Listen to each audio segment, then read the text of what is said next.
evening, everyone. Welcome back to the chaos. It feels like it's been a while, but we are back and raring to go, talking all things international. And of course, we've got all of the latest news from the world of women's football as well. Some legendary shout outs that we want to give. And Paul will be joining us very, very shortly as well, so you can watch for him popping up. Now, she has beat me to it. Emma, I was just telling everyone behind the scenes. She says, am I still here before Team Chaos? Well, we'll update everyone because Emma had a bit of a moment. And she texted me before the show saying, I've bought a suitcase. I think it's going to be too big to get on the plane. So I'm just going to drive to the airport and put it in the baggage thing to make sure it's the right size. I love that commitment. That's just incredible. So I thought I'd share that with everyone and just let everyone know the case fits. So Hey. it does. She's done it well. She couldn't just read the dimensions online. She's actually driven to the airport. So well done. We applaud the dedication. I have to say, Danny, have you seen your number one fans in the chat? Who's the number one fan? Who's there? Phil. Phil's there. What's he doing here? Phil? Hello, Phil. Long time no see, Phil. Anyone got a job that needs doing well? Hey, we've got some new job announcements to go through, so I'm sure Phil. You never know, Phil. You never know. For you, yes. Hang in tight, Phil. Hang in there. We'll get one shortly. But yeah, good evening to everyone else in the chat. Mark, you were first this evening at 7:30. That's impressive. 7:30. Mark is here. I know. Oh. I was still working at 7:30. I mean, impressive indeed. Good evening to Emily's in the chat. Good evening to Graham, of course, who said earlier he was looking forward to the chat. Good evening to Tony, as always. Of course, we said good evening to our Phil. And evening to Sean. And even better, Villa Boys, of course, are in Paris this evening. And they're leading against PSG in the Champions League. Well done, Villa Boys. Because Villa do have a men's team as well, just in case anyone didn't know. It's not just the women. But of course, I can never do this by myself. If anyone in the chat, by the way, has a good topical tag for me, because I couldn't think of one that worked quite as good as the others. So yeah, if anyone does have one, pop it in the chat and I will change my name momentarily. But Chloe, how are you? How are you doing? Hi, I'm good. Kira Wolf scored a first goal and it's literally all I can talk about and all I have been speaking about all week since that moment. It is now your personality. Well, it was my personality before her trying to get a goal and now it's my personality her getting a goal. And now it's literally in the group chat all week since Friday, 2 a.m. Kira Walsh scored a goal. guys, did you see Kira's goal? Guys, just let's talk about our work today. Guys. All I've been speaking about. Hey, don't you worry. That's like my first bullet point when we get to the match. So don't worry, Chloe, your time will come. And Danny, of course, how are you? Oh, yeah, I'm good. Hello, everyone in the chat as well. Good to see everyone. And of course, the 2 topical tags, but when we talk about Michelle Adjiman, it's going to be a fantastic chat indeed. Right. Don't just put, and Chloe and Paul tried to do it last week without you and it all went pear-shaped. Oh dear, did it indeed. What did they try and do? I don't know. Chloe, what happened? Fill us in. What did happen? No, it just No, it just went. I've put it from my memory. I couldn't do it. Went that badly. No, it just we just couldn't get the graphics to work, and then everyone kept entering, and then we kept entering the chat, and then we kept getting kicked out of it, and then there was no sound, and we're about 15 minutes late because we just couldn't get the technology to work. That's just very insane. That's fantastic. Living up to the brand. Exactly. That's the most chaotic I think we've ever been. So hey, I applaud you. Oh, what was Graham's pun last week? I missed it. He had a great pun last week. I know, Graham, can you remember? I had a great pun last week. I was quite proud of it myself, even by my own high standards. Yeah. Chloe, I won't put you on the spot to remember it. But yeah, Graham, if you if you can remember it, put it below, and we'll have a chat. We have just had a poll update. He says, and I quote, "My Twitter is on a 7-minute delay for messages." I don't quite know how. I'll be with you in a few. Hashtag connection gremlins. So again, not quite sure if Rosie's kidnapped him and put him up in the loft. Not quite sure. But there's some delay going on somewhere. So let's get started, and hopefully Paul will join us at some point. So should we do some news, latest news? I've got a couple of shout outs. First one to Esther Morgan, who made her return to the Welsh national team after 639 days due to injury. Well done. I saw the alert come up for, she's Sheffield United, isn't she? I know she is. I just want to double check before I'm like, yeah, she's. You've already said it now. She's not. She's Sheffield United. Aha. Yes. Sheffield United. It's because, is she on loan? Hang on. Yeah, she's now playing for Heart of Midlothian. So she's got to be on loan. Sheffield reshared it anyway. They tweeted they were proud of her, and so are we. So after injury, like I said, 639 days, she was back for the Welsh national team, which is incredible. We also have a legend alert. Did we see this? Sheridan Spitzer became the most capped European player, so whole entirety of Europe, male or female, at 241 caps for her country. Started as a 16-year-old and still playing, still at top of the game. And just, can you imagine, she's now at the very, very top of that list in the whole of Europe, which is incredible. I mean, what a number to get to, because Lucy Bronze is now entering the upper echelons of England caps as well, isn't she? Still a while off Farah. Yes, she's going to beat Farah. I was going to say that's her goal, isn't it? Because is it Alex Scott she's going to come for next? Yeah, she did a little video, didn't she, of the next ones? But yeah, so just massive shout out to Spitzer there. We also had the news today. Scotland women's national team have got a new coach. Did we see this? This is Melissa Andriatta, and she signed on a 4-year deal and has recently been the assistant coach to the Matildas for the last 6 or so years, and also has led the under-23s for the last couple of years as well. Yeah, that's a really interesting one, isn't it? That's a good. That's kind of not left field, but it's an intriguing one for sure. Yeah, especially after last night's interesting result against Germany. Hey, I'm going to talk about it. That's my game for this afternoon. Because it started off so well for Scotland. It really did. But yeah, they need some stability, don't they? They need someone to take them forward. Because she said in her interview, the team is in a period of transition. So she wants to kind of be there to help manage the team and hopefully come through the other side bigger, stronger, and consistently qualifying for these tournaments is what she said. So very, very good indeed. So good news for Scotland there. We've also got so last week we weren't sure if it was mentioned.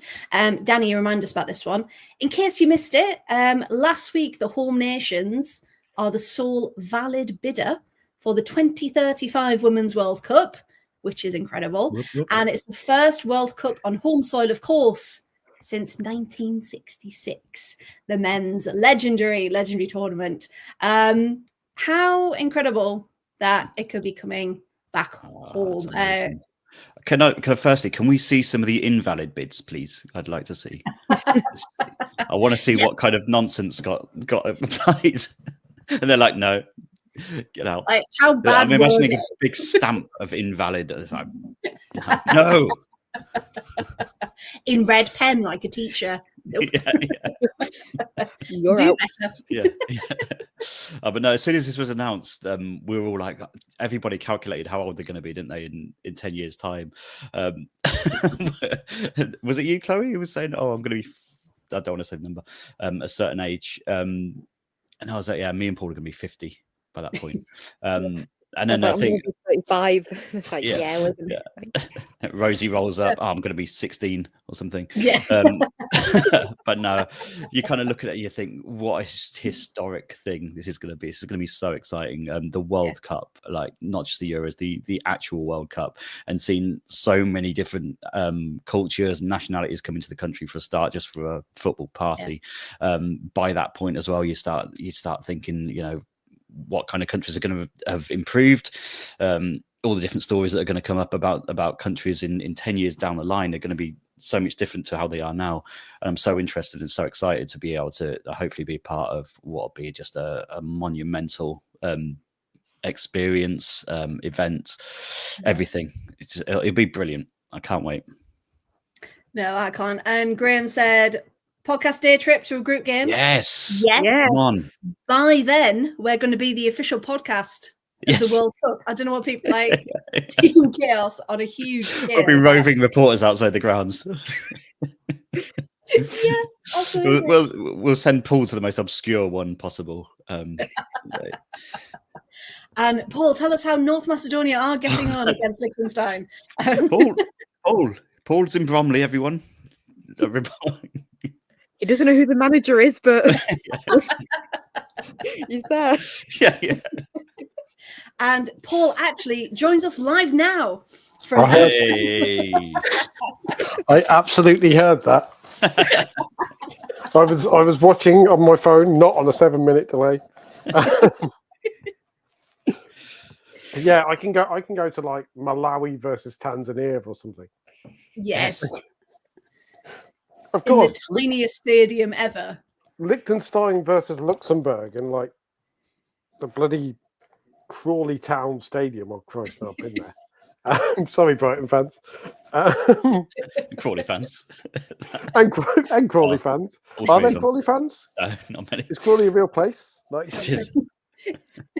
It's like on the edge of an industrial estate, isn't it? The Crawley Town Stadium.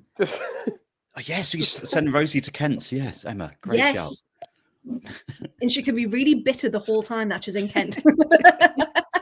Rosie can do Bromley. Just so she can tell everybody where it is really angrily. Like, hi, I'm in Bromley. For our foreign viewers, that's in Kent. Like, yeah, I can see it now. Just like interviewing Lioness players from her upstairs. Yeah. It'll be Rosie's. I can't think of a word. Rosie's room, and it just will be the official like behind the scenes podcast. Will be Rosie's room, and it will just be Rosie's loft. Like, they'll just have Katie McCabe, who will still be Irish captain and still kicking people up in the air just a bit more slowly. Like. Bronze will still be. Well, I was going to say, Chloe also sent us a TikTok. I don't know if you sent this to the chat or if you just sent it to me, but they've put the old age filter on like Leah Williamson, Ella Toon, on the majority of the Lionesses, and they've like retired.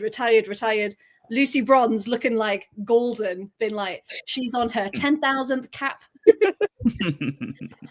Still playing 90 minutes, and it's going to be the case, isn't it? She's going to be there.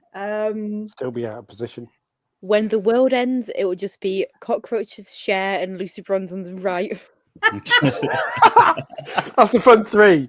You've just got cockroaches on the left, Cher is the big girl up front, and then Lucy Bronze on the right side. That literally what will happen. Mark Skinner in the dugout signing another contract.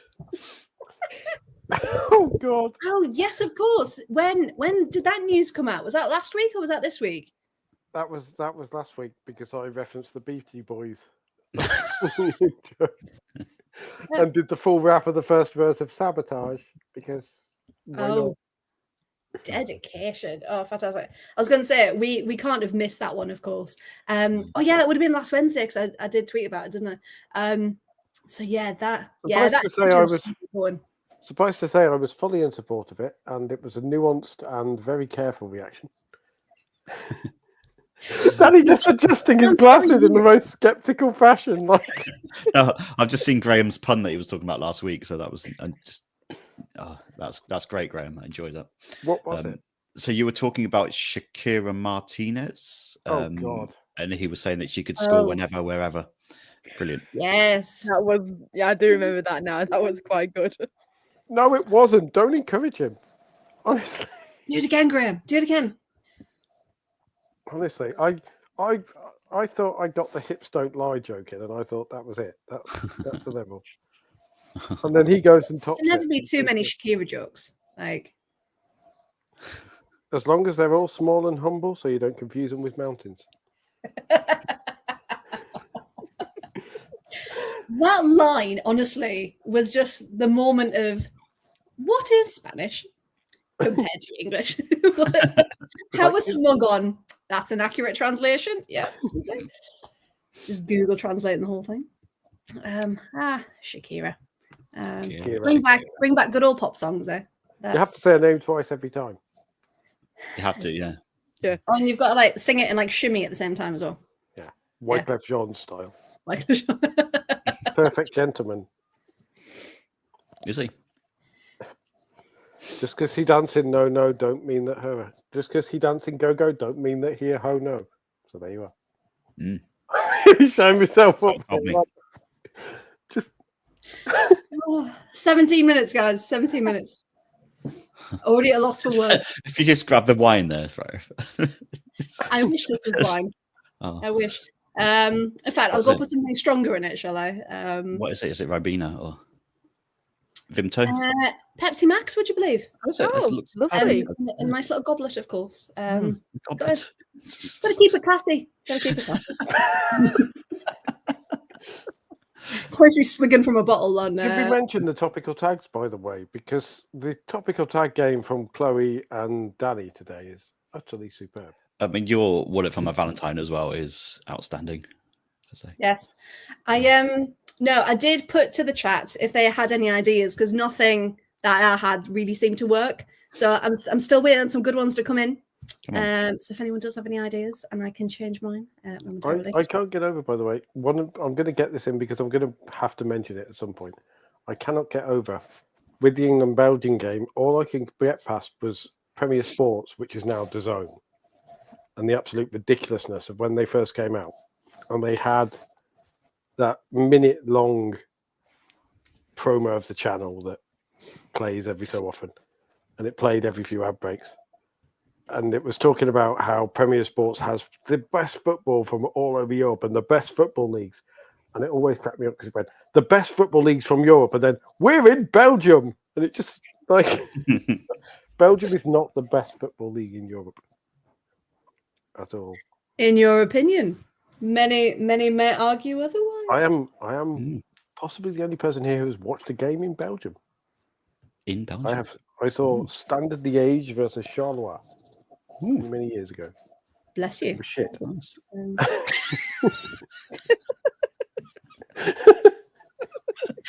Never worry, Matthew. Never worry. Sorry, literally, not really started Matthew yet, to be honest. They were doing fine till I turned up. They were actually talking about football and news and everything. They got like 3 news items. Rails the whole thing. What's Emma's job? That's Emma and Graham's job in the chat. Oh, close. Not hasn't turned up yet. I was going to say there's still time. Now the last bit of news then. This was announced today. Actually, a friend of the pod, Tom Gary, the Olympic women's soccer tournament will be bigger than the men's edition for the first time ever in LA in 2028. The International Olympic Committee decided today that there will be 16 teams for women's football, up from 12, with the men's going down from 16 to 12. Okay, so for the first time ever, there'll be more women's teams competing than the men's. And it's always been an imbalance ever since it was first introduced. So there we go. So only a good thing, right? That they've increased it so more teams can actually take part. Yeah, absolutely. We cannot wait for all the men to start going, why is this? Why are we down to 12 teams? Give us our teams, you rubbish people. All Can't the wait. men who previously never cared about the Olympic tournament. Yes, absolutely. It wasn't a proper tournament. Suddenly caring about it. But it shows the growth of the women's game and the kind of the height of it is in America as well, I guess, isn't it? Which is brilliant. Because wasn't it? I can't remember if it was one of you that shared it. I do apologize in the chat, but it was the more people turned up for the US women's national team friendly than came to an actual league match for the men's, where they didn't actually disclose the attendance for the men's because it was that low.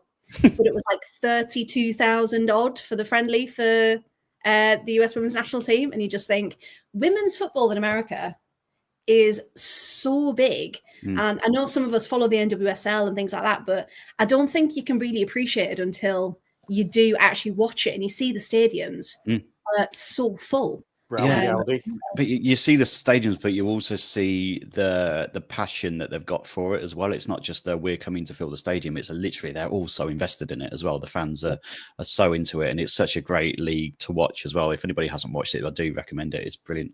Quite easily accessible as well on the NWSL Plus app, I think it's called. Check it out. It's a funny kickoff time sometimes compared to like from our point of view. But if you are up in the middle of the night, worth a watch. Well, I'm there watching my lifelong Washington Spirit fan that I am. 2 weeks worth. I thought it was racing Louisville, Paul. No.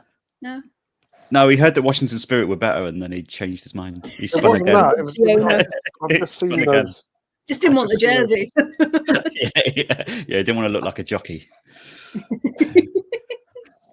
I nearly went. They all look like, and then thought, no, that's actually offensive. So no, we're not saying that. Well done, you edited yourself. I edited myself. Very proud of you. That was personal growth right there, everybody. You know? It took him 84 years, but he got here. Well done. Well done indeed. Not the kind I have to go to the doctors for either. And then he does that, and you're just like, so many steps forward, so many steps back. Never mind. Much like the Lionesses this week.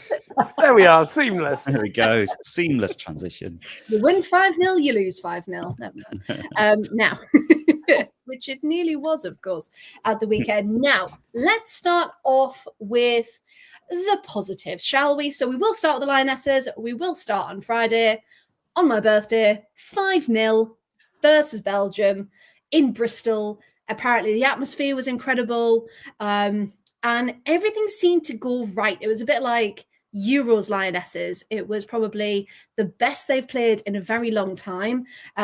Came out very attacking, started quickly, but of course, Belgium were without Woolert, which we will talk about, of course, in the return leg. But do we think... I don't know. What do you think it was that just clicked that night? Was it that Belgium didn't really turn up? Or, Paul, for you, because we didn't really change that many faces tactically, did we, in that opening match? But I don't know. What do you think it was that just we had the edge on that first game? I just think it was one of those games where everything worked. Because I was kind of not watching it live, but I was following the updates of it. And then, if you outshoot a team 20-4, something is working. Yeah. To start. And 68% of the possession. And it was one of those things where it's like, just the prevailing response. And even when you watch the highlights, you're like, where's this England team been since? Yeah. Probably the World Cup. Possibly, if you're being really controversial, even before the World Cup. Because... Yeah, no, I'm with you there. Because, if that team had played at the World Cup like that, and it was all the same players as well, and admittedly, Belgium are not Spain, although they wear similar shirts, but that's about it. But yeah, you're like, okay, is that the one game this year when they've all decided to turn up at once, or is it? Yeah, they all booked in on the same day for once, which was fun. Because Tony's put there in the chat, Beth Mead was, actually functional, but working hard, and it worked. LJ was good. The back line wasn't tired. So yeah, it just seemed that everything slotted into place. But of course, Chloe, we've got to come to you because everybody. This is your moment that you have been waiting for everyone watching. Have your Martine McCutcheon moment. Settling. Just for you. Tell us all about it. What happened on Friday night? Kira Walsh scored her first goal for England. Oh my god! So picture the scene. I'm sat in the theatre watching Strictly Come Dancing, and I'm filming the end because you're allowed to. Oh. I was allowed. And I get the notification come through saying that Kira Walsh has scored, and then everyone in the chat going, Chloe, and I'm like, what? And I was like, oh my god. And then two of my friends, like two people I know, actually messaged me going, did you know Kira's just scored? And I was like, no. Mr. Kira Walsh goal, 83 caps, and she's never scored.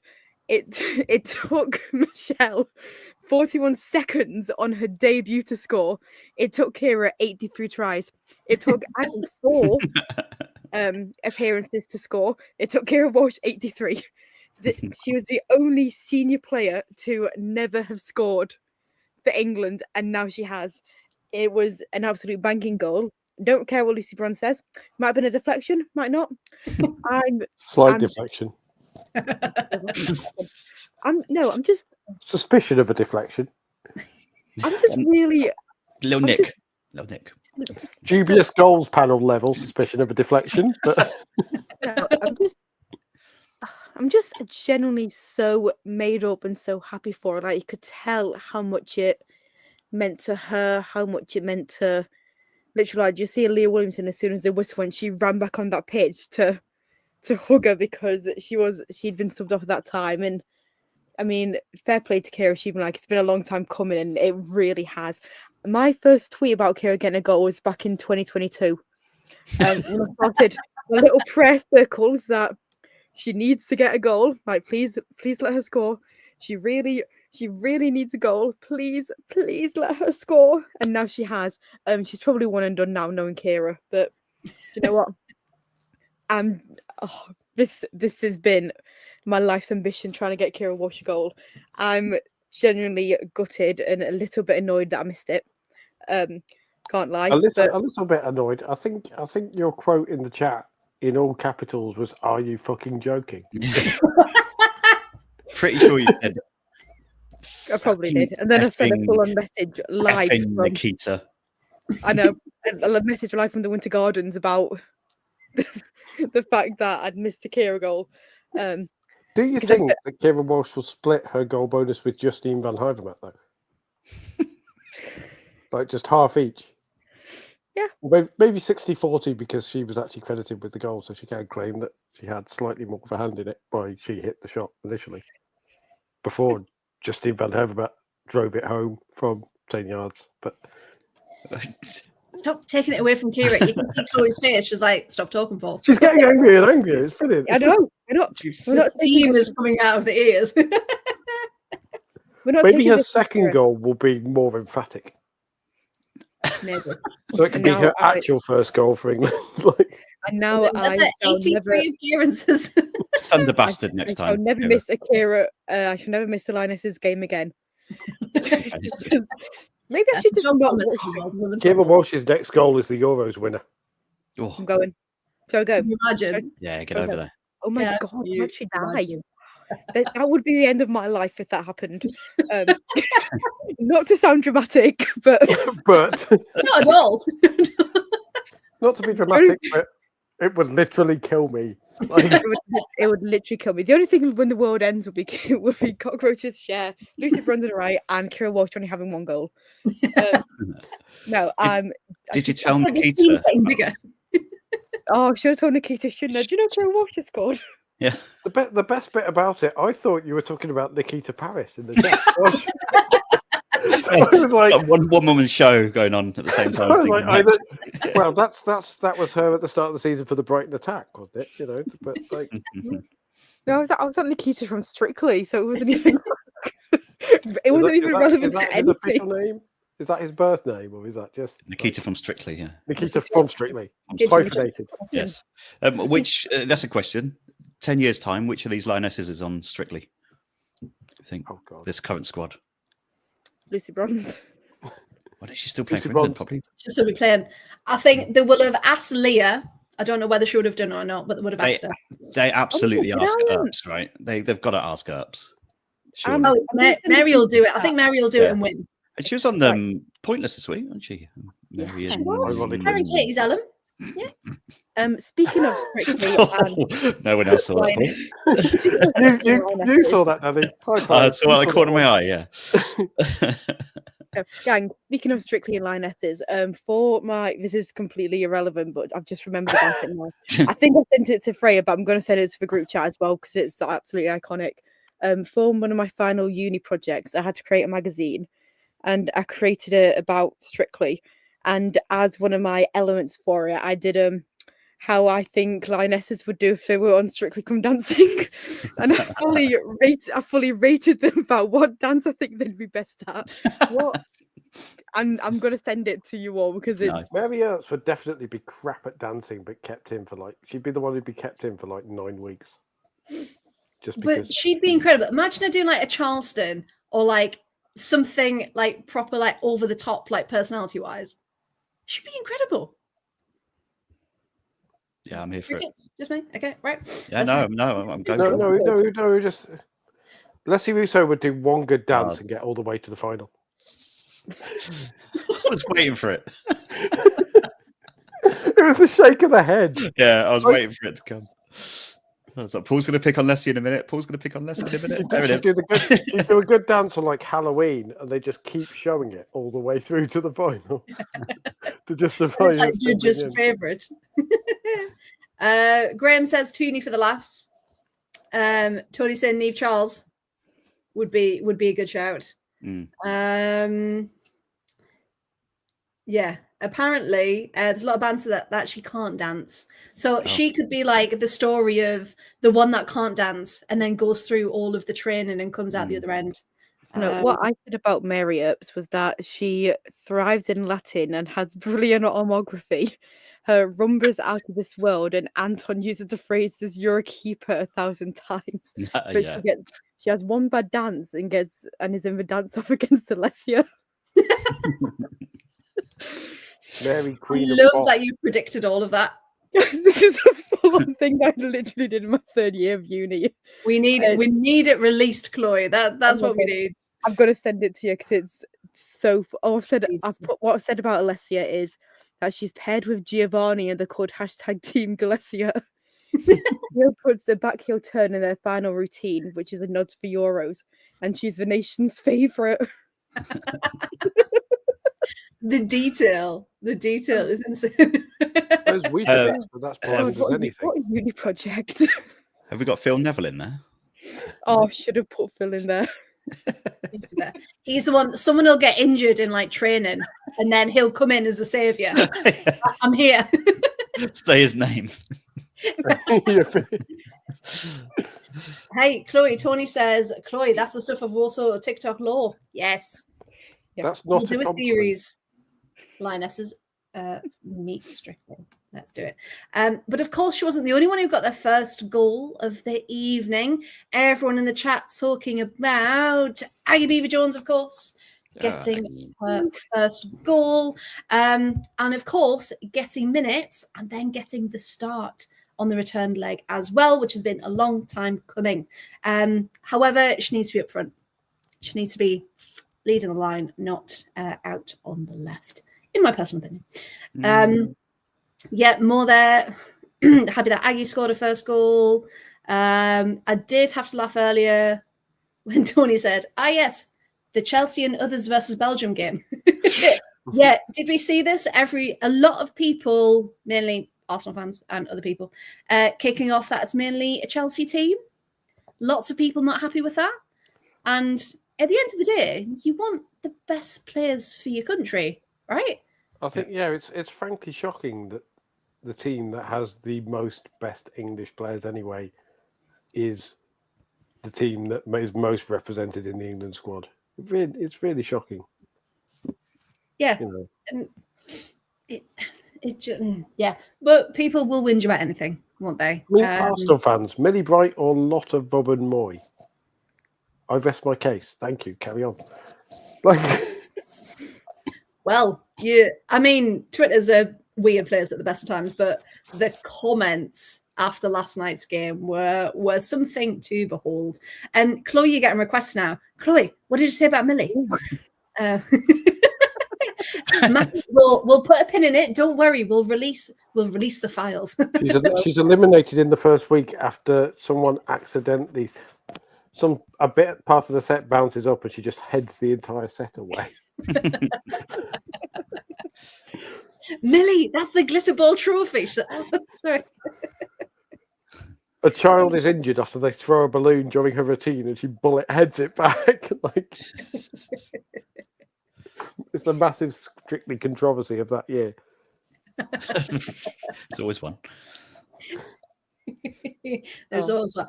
Oh, that's a good point. I was going to bring this up later, but we'll talk about it now. No one says it about the Spanish women's national team, though, which is currently 8 Barcelona players, and the other 3 are ex-Barcelona players. And the 3 now play in the WSL. No one says that because you're not allowed to criticise Barcelona. On pain of... On pain of the fandom coming for you, yeah. On pain of the fandom coming for you, and I was going to make a sending Mappy Leon after you as well, but that might have been in poor taste. So, that is still under investigation. I saw an update. Nothing more has been released, but consequences apparently will be dealt with. But yeah, everything is still ongoing. So don't worry, that hasn't gone away. That charge, that accusation. So that's an Instagram Notes app apology then. Well, on Leon's official Instagram account, and then that's it. No. So yeah, as soon as we get a verdict or a decision, we will let everyone know. So there we go. Now, so the first match against Belgium then went really well, 5-0, lovely. Now, the return leg then, that was last night, Tuesday evening, and we thought, right, we beat them 5-0.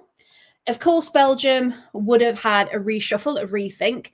We shouldn't have been naive to think that we could do it again without turning up. And it was the venue of the Lionesses' last away loss. And the commentary was very much like, the Lionesses will want revenge for the last time they lost in all of this. Now, let's have a little look. Now, in the starting 11, we've talked about Aggie Beaver-Jones getting her first start. Nikita Paris was also in the lineup as well because we had a lot of injuries. So no Lauren James, no Russo. Of course, we were without Chloe Kelly, etc. Were injuries the main reason why this all fell apart? Or was it that Belgium actually just stepped it up a gear and proved that they are better than what we saw on Friday night?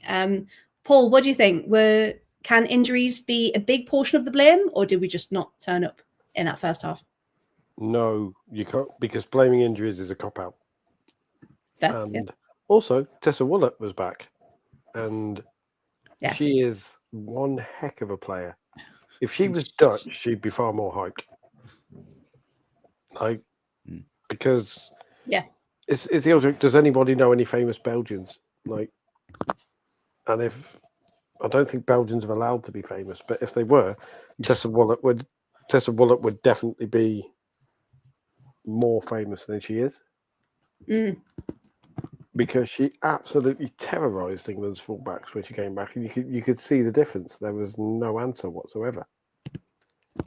And you can perhaps sort of argue, yes, disjointed team or anything, but it's not like Serena has changed the squad much, is it? It's not like these players aren't in and around the squad all the time. I think what it was the players that we missed on Tuesday in terms of the two going forward. Because I don't think this is the main blame for it, because obviously Tessa Wallert's come back in. She's got pace. Pace scares our defence, and that's a massive issue. But also at the other end, you take out Lauren James, you take out Alessia Russo, you take out the ability to hold the ball up, I think. I don't think that's the type of players that Beaver Jones and Paris are. They've got their own skill sets, but I don't think it's their best qualities is to get the ball up and play it to them and do what Russo and LJ do. They just can hold on to the ball for so long. Like LJ was just running the show for parts of the game on Friday. And Russo's obviously, she's growing in confidence again, and everything was looking rosy on Friday night. She was playing well again. And it's that ability to make the ball stick up front. And I don't think we had that on Tuesday night. But again, at the other end, Belgium just stepped it up. Belgium just stepped it up a lot. And it felt very much at times like the Germany game a few months ago.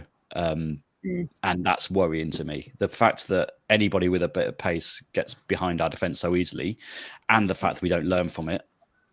And we've got goal after goal after goal going in, and you think, I was going on Friday, I was like, oh, we're going to win the Euros again. And after Tuesday, I was like, oh, shit, we might go out the group again. Just because like the top team, you look at what Germany did to Scotland again on Tuesday, look at the way Spain have been playing again. And it was a step back again, I thought. But we did lack that ability to hold the ball up front. But at the same time, you've got to look at it and think, once one goal's gone in, how do we stop the second and third? Because we can't get into that panic mode that we suffered against Germany and we suffered again on Tuesday night. Who have England got of genuine pace, though, defensively? Well, that's the problem, isn't it? That's the issue. This is going to be my next question. Look at us all bouncing off each other. So, by the way, Kim Clijsters, by the way, Paul, not a pacey English defender, but a famous Belgian. Famous Belgians. Yeah. Fair enough. That's the first one. I'll do a Belgian beer, but that's not really personal. But because when that's an old timer from Freya. There's a Belgian beer. Beer is not a person. There you go. Hey, come to me for all of your knowledge. Come back for more biology facts. You can't mistake her biology. The only one of us who's the actual teacher is sat there. Hey, but I got it right. It's true. Is this a person? Is this a person? No. It's that meme, isn't it? Going into philosophy, maybe. Is it?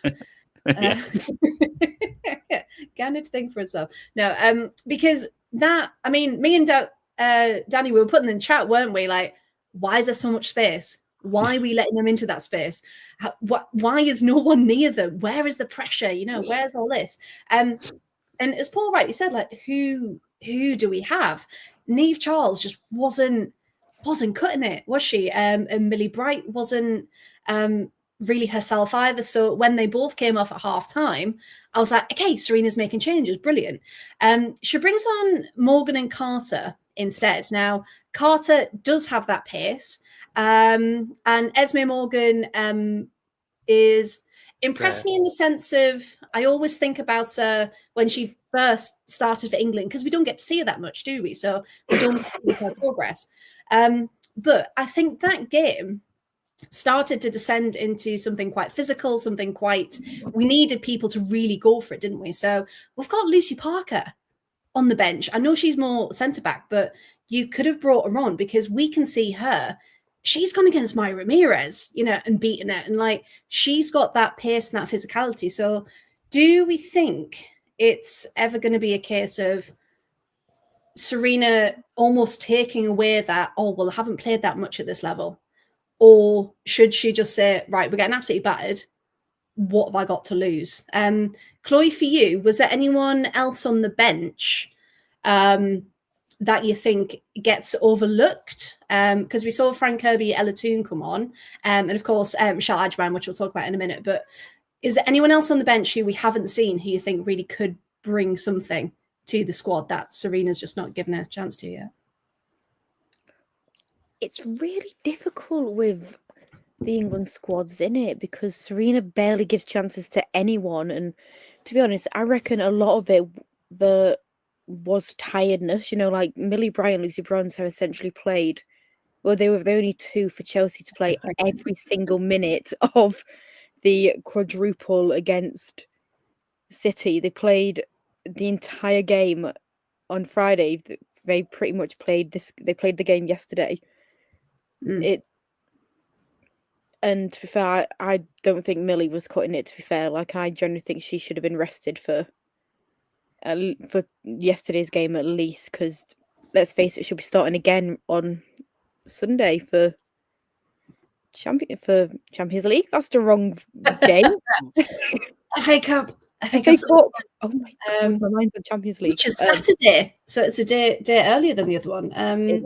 So yeah, but you're right. She's such a player that everyone wants her to be in their starting 11 and to play the 90. And you've got to realise, we all, we want her to play forever, but the only time she's going to play forever is if we give her a chance to rest, because we know what her knee's like and things like that. And not saying she can't do it. She will be the first one to be like, pick me. But yeah, but injuries happen.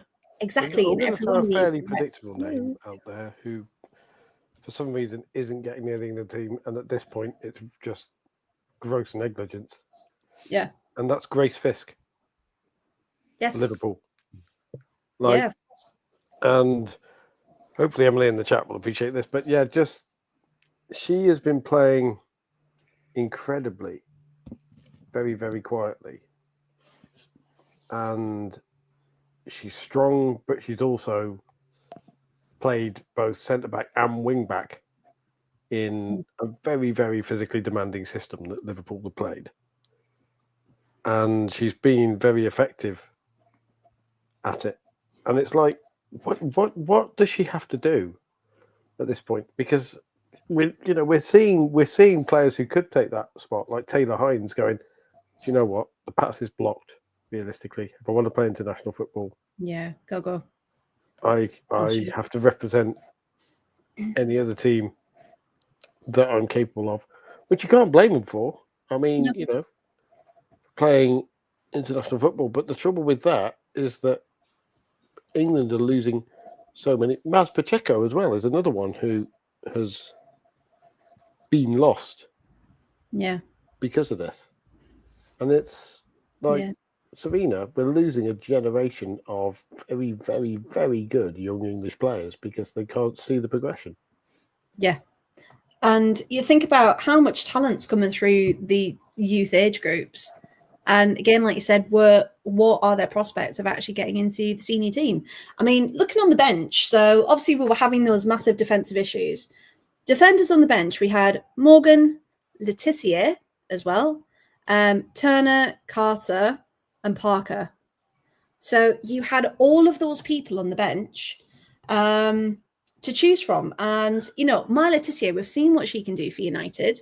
And lots of people saying there, United have got the record, haven't they? What am I trying to say? Along with, I was trying to say as well as and along with at the same time. Obviously, found Tuller's Choice being incredible, but they've got the best defensive record in the WSL this season, haven't they?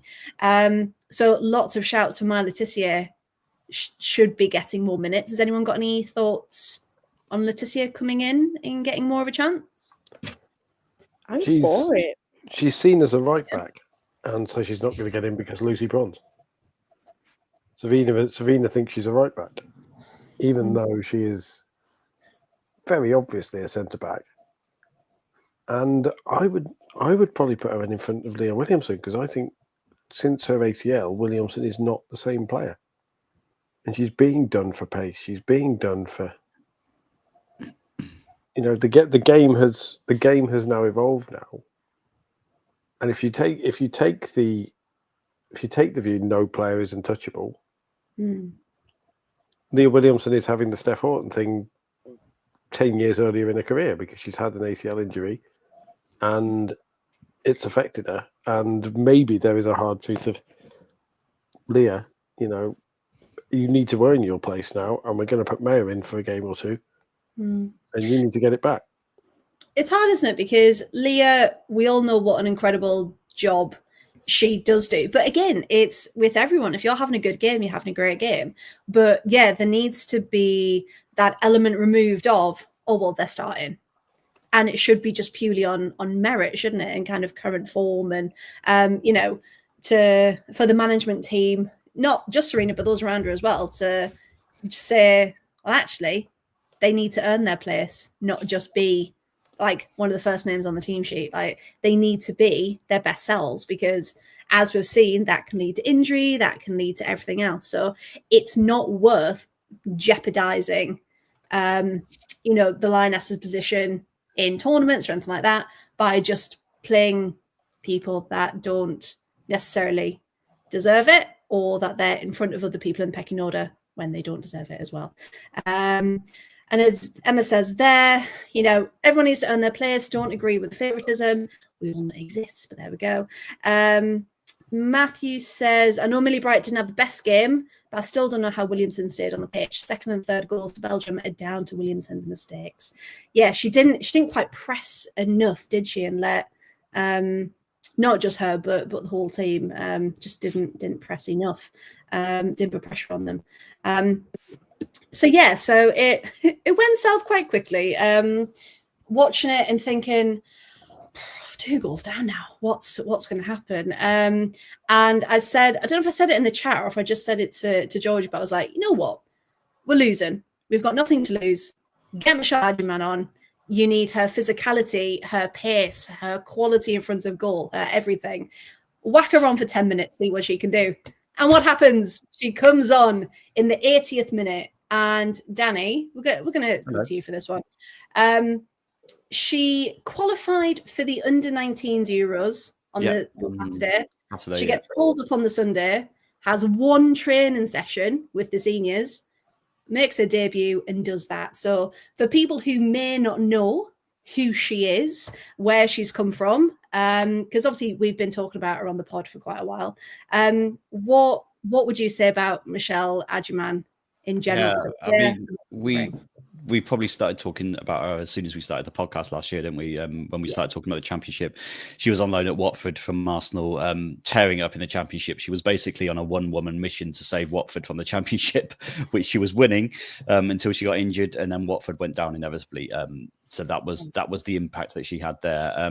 We kind of picked her out as a talent, as one up and coming, doing some great things for the under-19s as well, in the youth ages. But phenomenal talent, not playing as much for Brighton as I thought she might this season. So hopefully she gets a bit more minutes. But you could see, what a goal, what a moment for her. Just literally straight up to her on the chest, volleyed it in. Absolutely incredible. Like, we all know she's got it in a locker. I would argue maybe she's kind of a good enough player to play in if Russo doesn't play, in terms of physicality, to get up there and battling. But she didn't show any signs of being out of her depth or anything, did she? She looked like she fitted in. She looked like she's there, and she's whacked it in. And the best thing about it was she's not like, oh, it's my first England goal, brilliant. She's like, right, get the ball, get back, let's score another one. And that's the attitude that you look for in young players as well, isn't it? You look for that kind of not look at me, it's more what are the team going to do. And she looked like she slotted straight in there, and what a goal, what a moment for her. And to be championing someone for all this time as well, great to see. And hopefully she can keep on in there. I think the thing for her now is her name's out there. Finally, people have caught up. We've known about it. Her name's now out there, and so people are going to know about it. And that's her next challenge, is to kick on and really kind of show herself and step forward and puff her chest out and go, right, yeah, I'm here, I've arrived, get me in that Euro squad. The best thing about that goal is it was absolutely instinctive. Yes. Yeah. Yes. Like it's the kind of finish that you look at and go, she hasn't even had to think about that. Yeah. As the ball is coming to her, in her head, she's already gone chest volley. Yeah, she's thinking 2 steps ahead, isn't she? It's knows exactly where the goal is. Yeah. The positioning to get into that place as well. She knows exactly where to go, and she's like, right, yeah, boom, done. It's the kind of stuff, at the risk of digging into the big book of football cliches, it's the kind of thing you just can't teach. Like, very few. I can't think of any English strikers actually have it, because, like, as we've said, Russo's strength is more now in holding the ball up and playing that almost target role while scoring some as well. And then you've got Aggie Beaver-Jones, who again is more of a dangerous player, but she's not an instinctive. If the ball drops to her with one chance, you'd bet on her finishing it. Whereas Adjumang looks like that type of player, and she's got frightening pace as well. Danny, you've talked about how the way she just finishes, and she's a really exciting player. And again, we can get on our soapbox and say this is why, because you've seen since then, you've seen certain other media turn around and go, where has Adjumang come from? She's been amazing because she hasn't done much for Brighton this season. She's a young talent, but she hasn't done much, and we've been sat there going, yeah, we were thinking about her. It's like in 2027, people might realise Annabelle Blanchard exists at this rate. It's like, well, when I was looking on BBC Sport earlier, one of the top articles was, "Who is Michelle Adjumang? Who is she? Who is she?"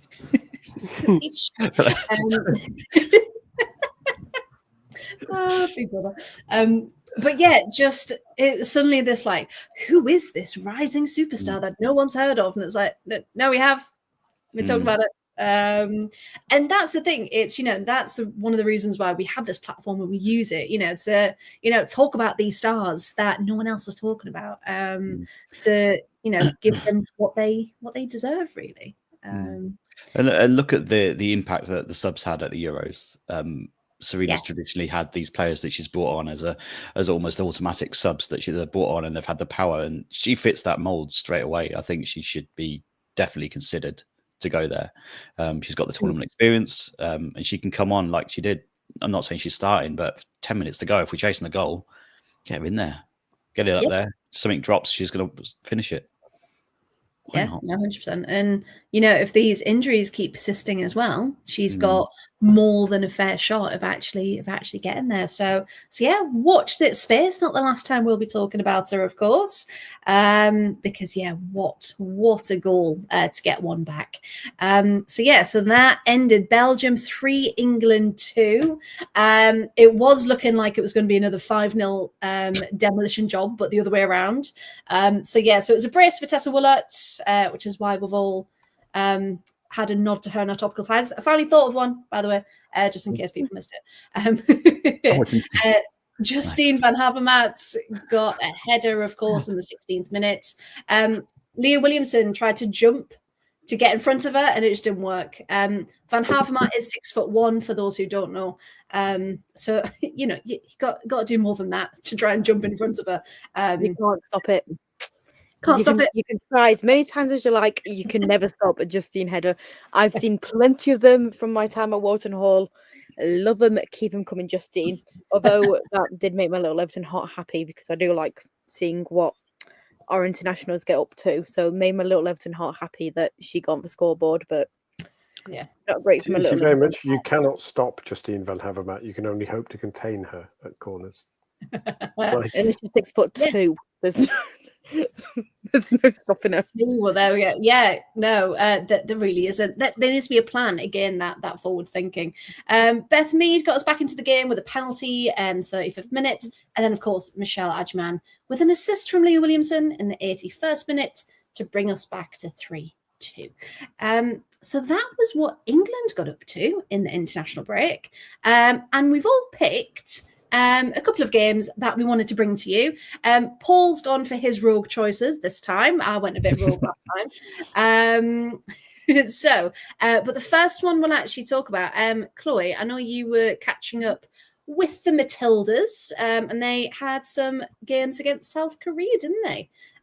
So do you want to give us a little overview? Because this one was like injury central, wasn't it? Can you talk us through this matchup, please? Yeah, it was. So they played Korea twice, and it was very injury central. Hayley Russo, Ellie Carpenter, and Katrina Gorry were all missing. Caitlin Ford potentially broke her nose, but it turns out, and has now been revealed, she hasn't broken her nose. What? She's her nose is fine, so she's one that can be picked off the Arsenal. That's I thought you said picked then. Sorry. Caitlin Ford picked her nose. She did. Did she not say she could be picked? I thought she did. I thought it was. I a thought you very said funny ticked. I think it may be Oh, ticked.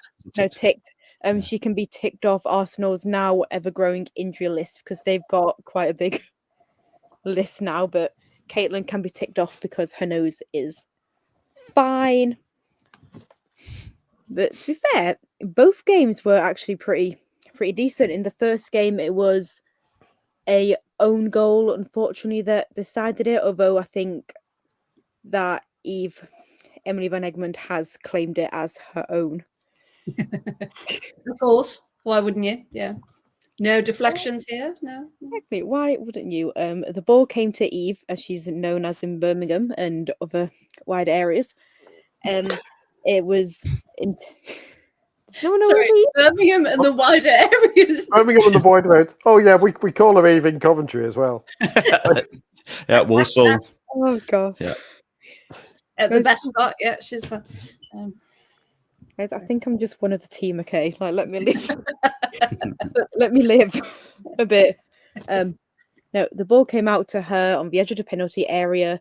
It was intended for a Korean player, Lim Sonju, but she could only be helpless as she headed into the net for an own goal. But it just deflected off Emily Van Egmond.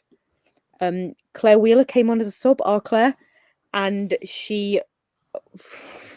I have no words. She was incredible. Like, she made an instant impact. She started so strong. She created chances. She was here, there, and everywhere. She was just amazing.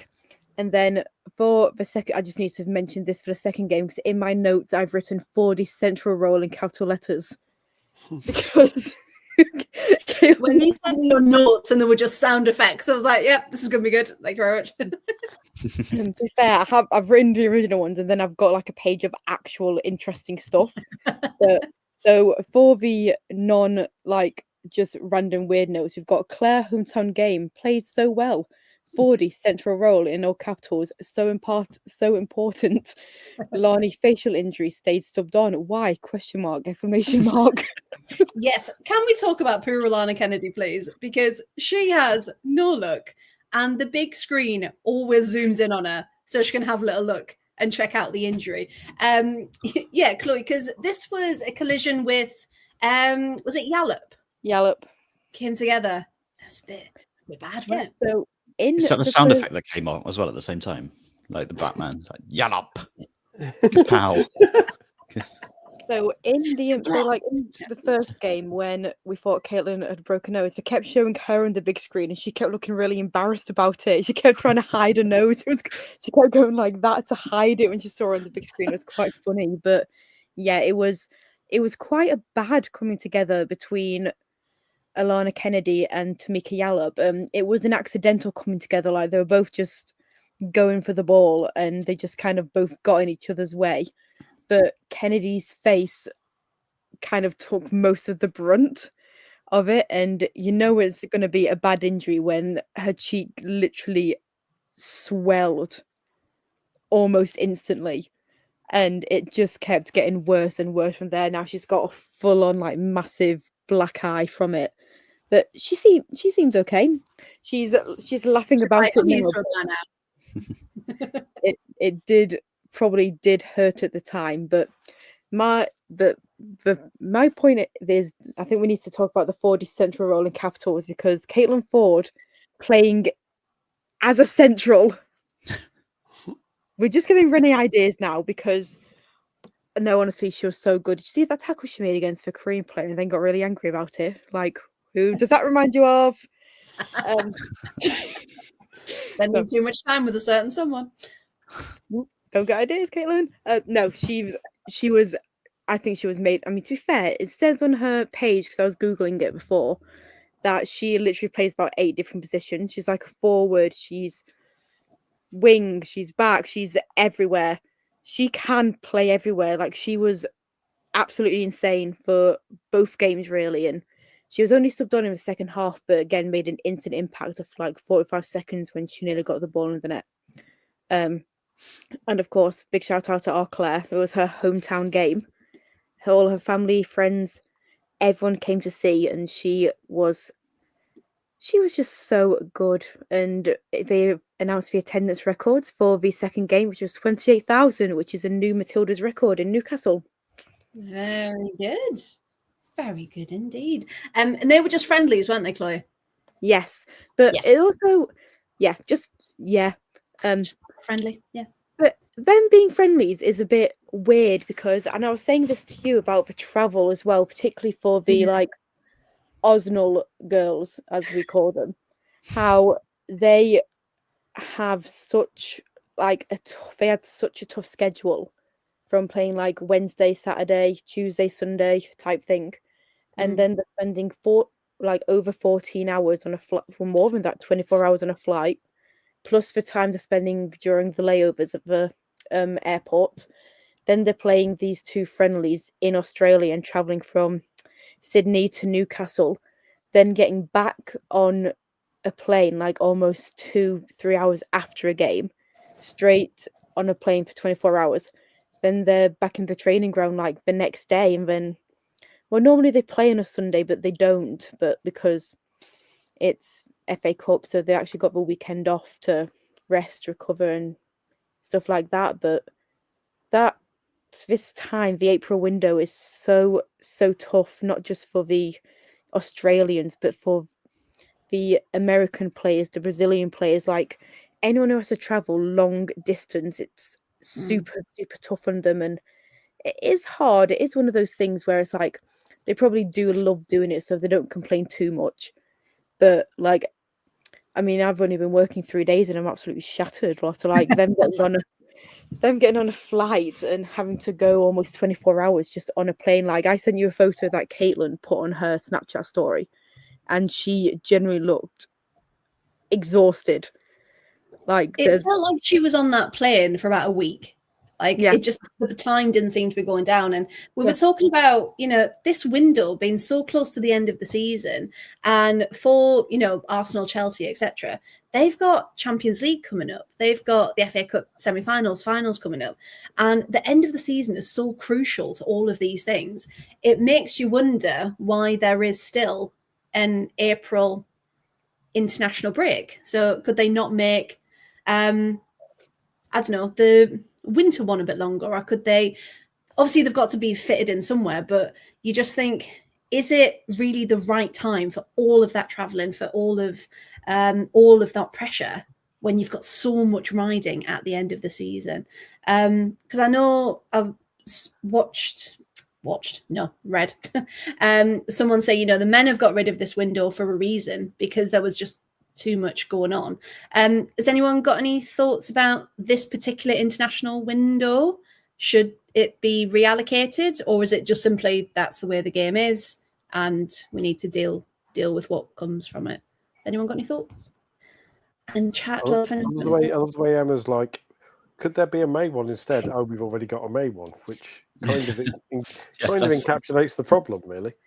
Yeah, it feels like every month, because we had one, September, then it was October, then November, December, then we had February, we've got now, and then we've got end of May, June, and then we've got the Euros. It's just never ending. I think April is a tough month because I've noted down like the current Arsenal injuries when they've got a big month with like Champions League and especially playing Lyon. Like, they've got Chloe Kelly out of the foot, they've got DVD out of her ankle, they've got Katie McCabe out of a calf, they've got, I've still got Caitlin on the list, but they've not got Caitlin out because she's not got a broken nose, and they've got Leslie's ankle out, so that's like just Leslie's ankle, not the rest of her. The rest of us still hopping along trying to play. I've got no arms or legs. It's just a flesh wound. That was bad wording, Leslie's ankle. So they've got Alessia's. I don't know how to say it now, but that's at least 5. Ankle. Leslie's ankle. So that's like 5 of, 4 essentially of their like big key starting players that might potentially miss the big games against Lyon for Arsenal, and that's because of this window. No, it's tough. It is. And, again, it's all these questions that need to be asked. How do we essentially work smarter and fit this schedule where it suits the majority of the players. I know Tony's saying Arsenal didn't have a chance against Lyon anyway, but you want it to be a fair fight with everyone, not injured, to really put up a good fight. But yeah, it just seems like something needs to have a reshuffle, doesn't it? So yeah, watch this space. So that was Australia versus South Korea in their friendlies. Thank you, Chloe. Paul, we'll come to you next. Which one would you like to do first of your? I think we should do the game that everybody's waiting for first. I think we should do Liechtenstein versus Luxembourg first. Yes. The big derby. The big derby as well. All our Liechtenstein listeners have been waiting patiently through all Waiting patiently in the wings. The Luxembourgers as well. Half the country, because 3 of them. But the thing that makes me really happy about this, first of all, is it was Liechtenstein 2, Luxembourg 3. Oh, ding dong. So a ding dong, which is why I picked it. Amy Thompson scoring 2 goals in 14 minutes. Beautiful Luxembourgish name. Who returned to the national team after a 4-year absence. Oh. She is Luxembourg's all-time most capped player and top goal scorer. So there is your quiz question. With 33 goals in 49 games. Nice. Not bad. Yeah. She plays for Swift Hesperange, which is in the town of Hesperange in southern Luxembourg. And brilliantly, the club is owned by Prince Sebastian of Luxembourg. like it is literally owned by the youngest child of the Grand Duke of Luxembourg. Wow. The Grand Old Duke of Luxembourg. The young Who had 10,000 kids. See, this is why I picked Luxembourg versus This is the Liechtenstein. content. This is where we're at. Guarantee no other podcast mentioning this game this week. I mean, first of all, Amy Thompson is amazing because she played for Mama 32, which isn't like a Jamaican reggae artist, but is a club in Luxembourg. Not like Wretch 32's female equivalent or whatever. There you go. And not like Mambo number 5. And not like Mambo number 5. Mama 32. You see, I'm showing them down there. The Wretch 32, I'm down with the kids and the drill references and all sorts. But yes, FC Mama 32, who are in the town of Mama. Next village over from father. Separated now, though. Used to be. Yeah. Separated. Yeah. The kids have all been renamed. They can't decide where to live. But yes. She scored. Are you ready for this? Amy Thompson, when she played for Mama 32 in the 3 years between 2021 and 2024, in 59 games, she scored 116 goals. Wow. Which tells you something about the standard of the Luxembourg Division of Honor, which is what they play. Wow. Division of Honor. It is. Division of Honor. Oh, this gets even better. They shake hands before every match. All I'm saying is you think that's amazing, and I'm now going to bring it back to bring the greatest football team name ever. Okay, the greatest place name ever. As he said, as he quickly re-googles Luxembourg Division 1, which I guarantee is one of the least searched. Oh, apparently, yeah, it's brought up the results and everything. It's amazing. But yes, the current champions of the Luxembourg First Division are the wonderfully named. Oh no, they're not. That's a different one. How has that happened then? I mean, there's the people who got relegated to the Division of Honor are the Yellow Boys Viola Latour. That's the actual team name. The Yellow Boys. The Yellow Boys. Incredible. And it's because I'm looking at the wrong division. Because the top division is not the first division, it's the national division, which is the exact opposite of the English system. But anyway, the current champions of the Luxembourg First Division for both men and women are FC Red Boys Differdanger. Oh, you got red boys and yellow boys. You've got yellow boys and red boys. What happens if Oh, they mix that's together? incredible. Red boys differdanger. Boys different. Red Wow. boys differdanger. Can we have this every week? Hold on. Feature? It's I'm called mildly Exploring. offended, by the way, that Tony thinks I'm not down with the kids, presumably because I'm white. Because he's like, "How do you not know about Wretch 32?" And I'm like, I'm a radio He's presenter. been on Radio 1. I'm Red Boys Banger Wanger. Their rival team, Red Boys proper banger wanger. So Blue boys thunder bastards. Yellow boys floaty bee. Yes. Floaty L. Oh, Floaty L. God, I ruined it. Floaty bee. I tried to be cool and ruined it. I'm just going to go now, bye. Floaty B. What would a floaty bee look like? I don't know. Floaty. But brilliantly, Floaty there's bastards.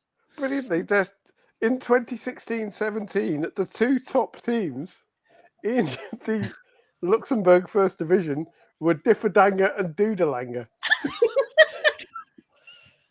Dude, these are great names. Why This could is there be brilliant. names? I think we need this as a weekly slot. Weekly spot update on the pool. Luxembourg Yes. First Division. No, to just go around Europe or the world and find the most Yes. obscure leagues. We So need anyway, it. Round it down. In the game, Luxembourg scored twice to Remy Thompson. Oh, yes, the Um, actual game. Yes. the That's your game. game. And then Katarina Risch scored for Liechtenstein. And then Naomi Kendall got a name in the book in the 61st minute. Well done. I've been waiting for that one. I've just been like, we'll have that one. On the 61st minute to equalise. And a delicately poised game saw Caroline Jorge. I'm assuming it's pronounced like that. It might be Caroline George, but it's spelt with a J, so I'm pronouncing it Jorge. In the 77th minute. And that was the final score. And so Luxembourg are now top of their of their League C Group 3, with 10 points, having drawn 1 with Kazakhstan, and Liechtenstein are bottom with a minus 17 goal difference in 4 games. So I've only lost by 1 goal. Liechtenstein will probably take that, he said with authority. That's good. Good on Luxembourg. So good on Luxembourg. Yeah. And On course for promotion. you know, they're not Doodalanger perfect, but they're close. That was a stretch. That one was, wasn't it? Doodalanger perfect. Wow. So there's your first game. Love it. The second one, which is I actually Even I've better actually than the changed first. it, because the one I was initially going to talk about for some amazing names, if nothing else, was the well-known local derby, Kosovo versus North Macedonia, which everybody knows is Looking a forward to that one. hotly contested game, and was not even in that group. See, this is how far down I'm having to scroll. Like, and I'm passing so many games that I'm tempted to talk about now. There we go. So it was actually an improvement for North Macedonia because they lost 4-0 to Kosovo in the corresponding fixture, and they only lost this one 3-0. And the attendance, amazingly, I knew I picked the right one, in a 13,980 capacity ground is listed as 100 or 70. 100 or 70. That's genuinely the attendance. That's like when you don't know the answer to a maths question. You're like, it could be 100 or 70. We're not I'm not just sure. in the middle. Between It was 85, 0-0. maybe? It was 0-0 at half time. And then of course, the game changer who plays for Trabzonspor in Turkey, Katrina Bikay, who is a Kosovar forward, who previously played for Mitrovica, which is based in the Kosovo Women's Football League, which unsurprisingly is the top tier of women's football in Kosovo. The only tier of women's football in Kosovo, but let's not mention that. Hey, but they've got one. They've got one. She scored twice. And then Araleta Mehmeti confirmed herself with a historic goal as the all-time top goal scorer for the Kosovo women's football team with her 13th goal. Nice. Wow. So if you fancy being an international record holder, see if you've got any Kosovo ancestry. Because you've probably got a good chance of beating it. Given that she has been playing, that was her 31st cap for Kosovo, having previously played for Germany. Because, of course, Kosovo have only existed as an international football team since 2018. And she currently plays for Hoffenheim in the Frauen Bundesliga as well, so she plays at a decent level. Mm. But then you look at some of the other attendances. Like when you're down here, some of the other attendances are amazing. It's like you feel vaguely sorry for the people who turned up to the Dalgat Arena in Baku in Azerbaijan, which holds 6,500 people. There were plenty of spare seats when they played Montenegro because the attendance was 40. 40 or 200. 40. Like, you just wouldn't release it, would you? Like 40? But you know what? For those 40 people, they had a cracking time. I had a great time. I mean, to be fair, in the return leg for Armenia versus Kazakhstan, it was 90. So Hey, maybe the away improving. fans didn't travel. but it was just the fact as well that if you're talking about the few people who turned up had a good time, in the first weekend of the Nations League, Armenia beat Liechtenstein. There they are again, 6-1, in front of 80 people. Oof. In a 40,000 seat stadium. You just think some of these games, it's fantastic they're getting the opportunity to play at these stadiums, but surely a more intimate ground would be better for atmosphere, right? So it's a hard one, isn't it, to place? But while you've been talking, have you been seeing what's going on in your beloved Coventry's game? I assume you have. Would you like me to live react? Go on. do it. Here we go. EFL Championship. I mean, I feel with the small Get ground- in! Jamie Patterson, he calls it a batch. Get in. He calls it a batch. 90. He's a local boy. It's Jamie Patterson. There you go. And when people go around to his house, they go, "Evening, Mr. Patterson. Evening, Mrs. Patterson." See, we're getting all the cultural references in here. Dan is appreciating it. I am. I'm the only one. Dan is my audience tonight. Like, so, Hey, we aim to please. We aim to make people vital happy. 3 points. So, yeah, those are my 2 games. The pinnacle of European women's international football, obviously. But you all enjoyed Luxembourg versus I enjoyed Liechtenstein, that. didn't you? Always. Yeah. That was incredible. It was more like the fact, the detail, the funny names. Just, I mean, I don't know how me and Chloe can go on to do our match reports now because they're not going to be nearly as. I didn't mean to do it. It was mainly an excuse to say loads of really funny place names.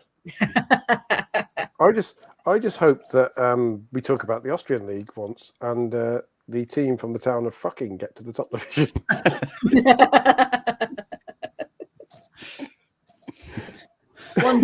One day, Paul, just for you.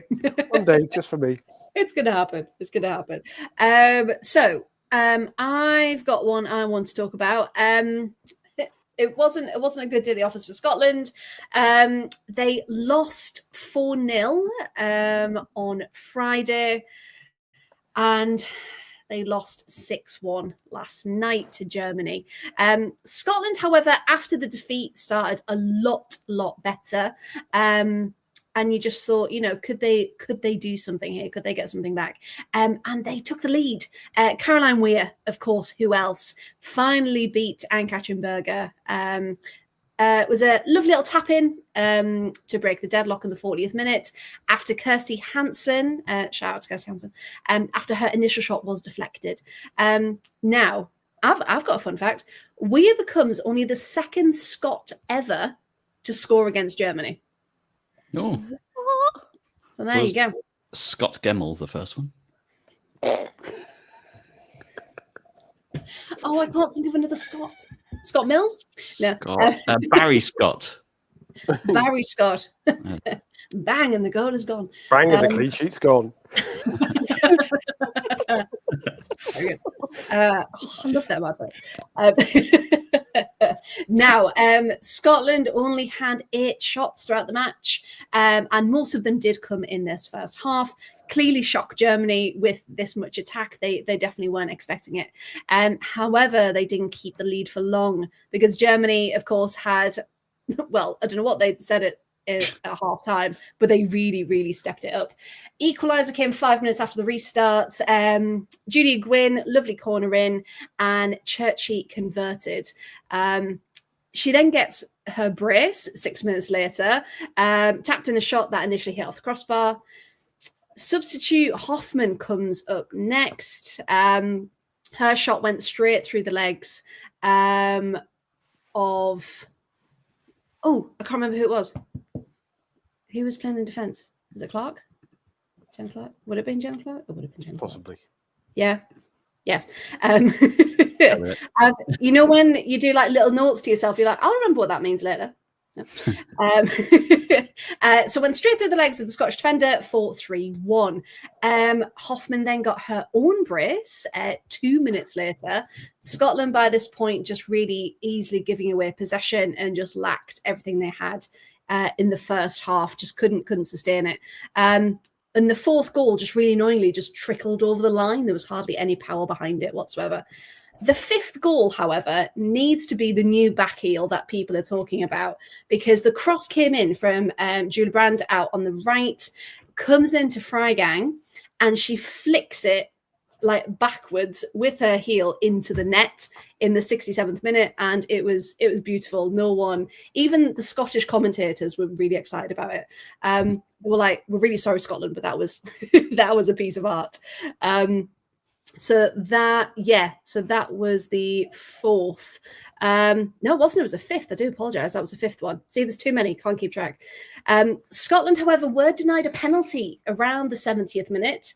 Kirsty Hansen was brought down in the box. Replay showed it should have been a penalty, but of course, no VAR couldn't check, and the referee blew for play to continue. 76th minute, this was when the sixth and final goal came.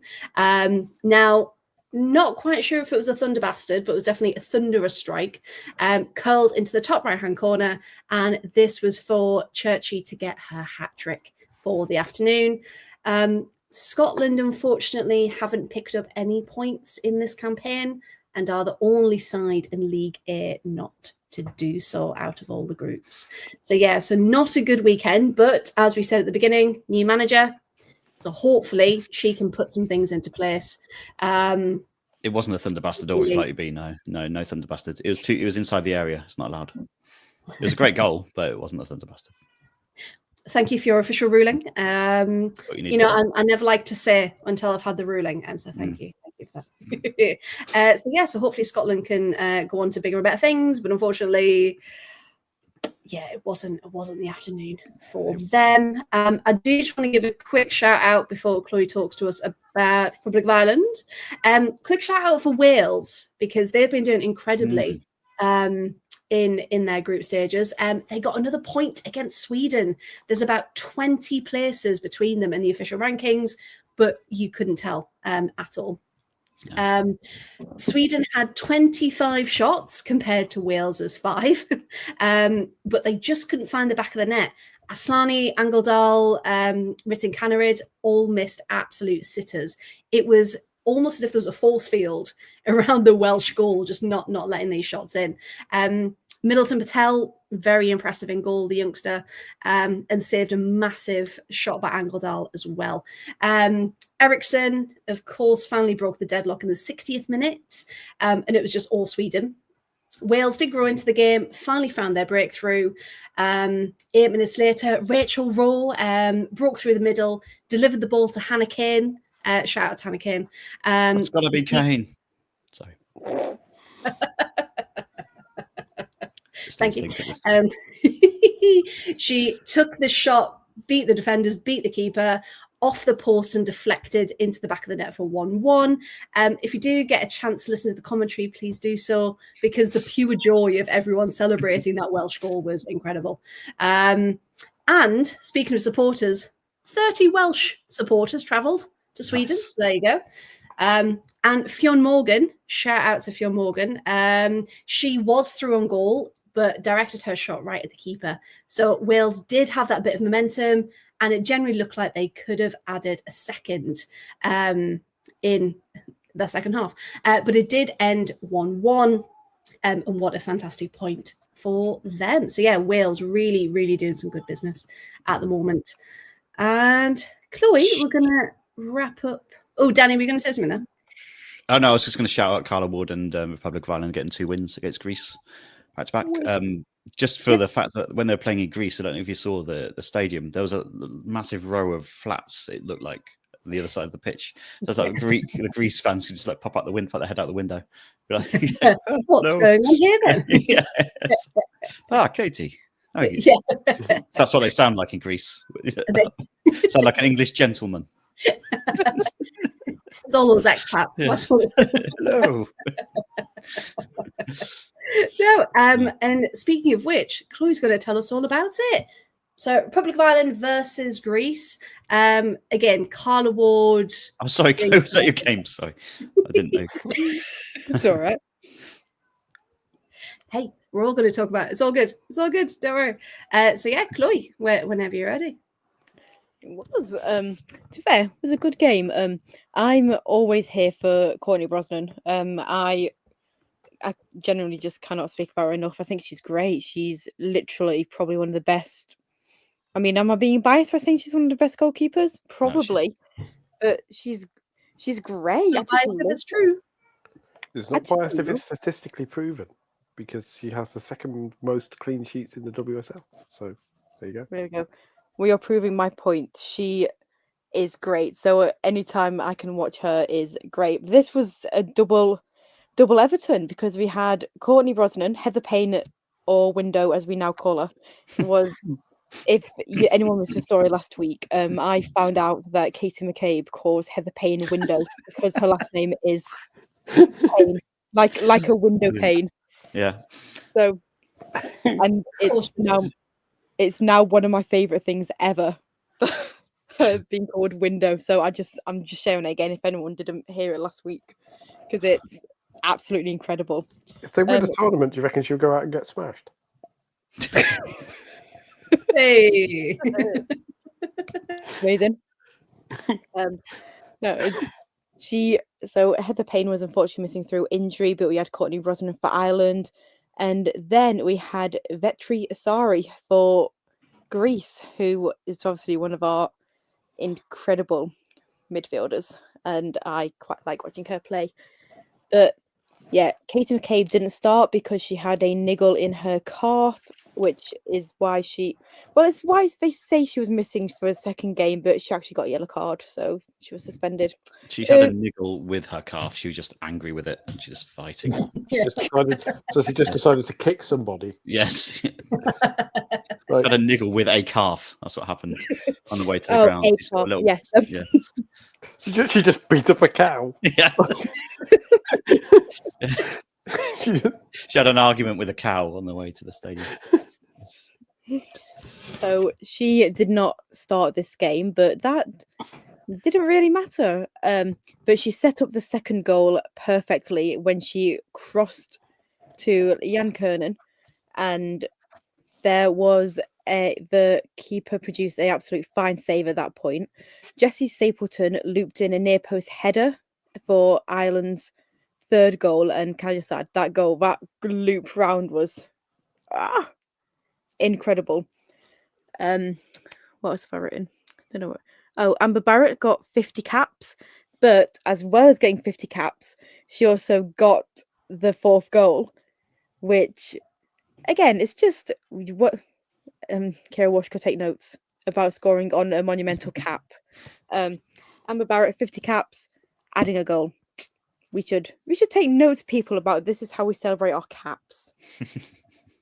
But Sari was testing Courtney Brosnan the entire time. Anna Patton was making vital blocks in this first game. That's and it. then we love Patsy. And then Katie McCabe was booked 10 minutes after coming on for a comedy challenge on Martina Natarenzu, which She had a bit of beef with her, didn't she? yeah, she had so much beef with her. So, oh, see what you did there. To be honest, with the level of like Greek women's football, it was probably the owner of the cow. Like, Chloe, just because you missed earlier. Hello. Hello. Okay. And I knew you were sad you missed earlier. She's behind your name on the screen. Oh no! How about this Chloe side? just thinks that you've just been like, hello. We've just been like, hello. We'll just take it on faith. She's there. For some reason, my camera's flipped, so to me, this side is free.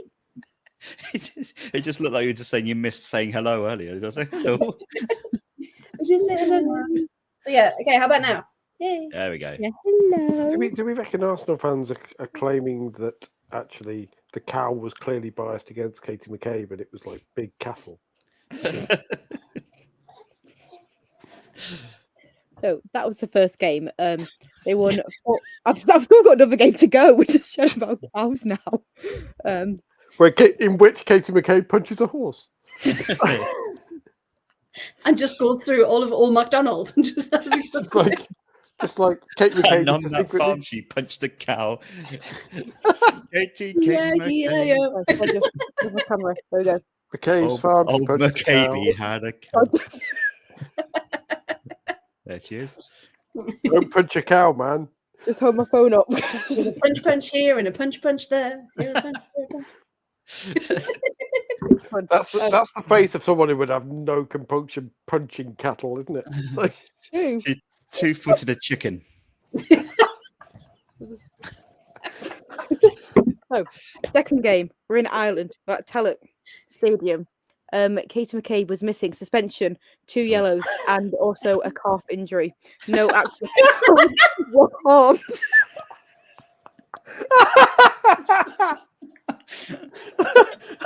Oh god!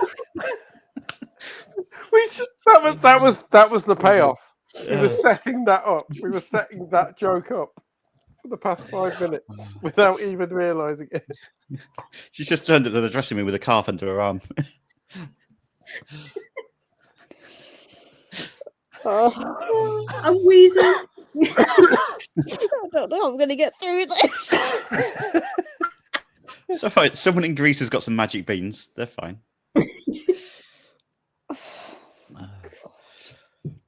I'm coughing now. I'm having to mute because I'm coughing. Oh, the chaos is just. She was out with a calf injury. Yes. All right. Stop milking it now. Yeah. Over to you, Chloe. Oh, football. Discussed that. We don't need to go back to that. So, the Republic of Ireland. Yes. I can't say anything now. She's so angry as well. She's even angrier now than she was when, I was. I love the best bit as well. You know how our viewers go up during the stream? People have missed context to this. So people are coming in, hearing about Kate McCabe, but Katie McCabe.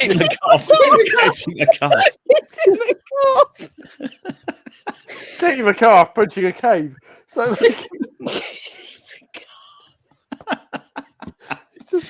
oh god, I'm gonna die.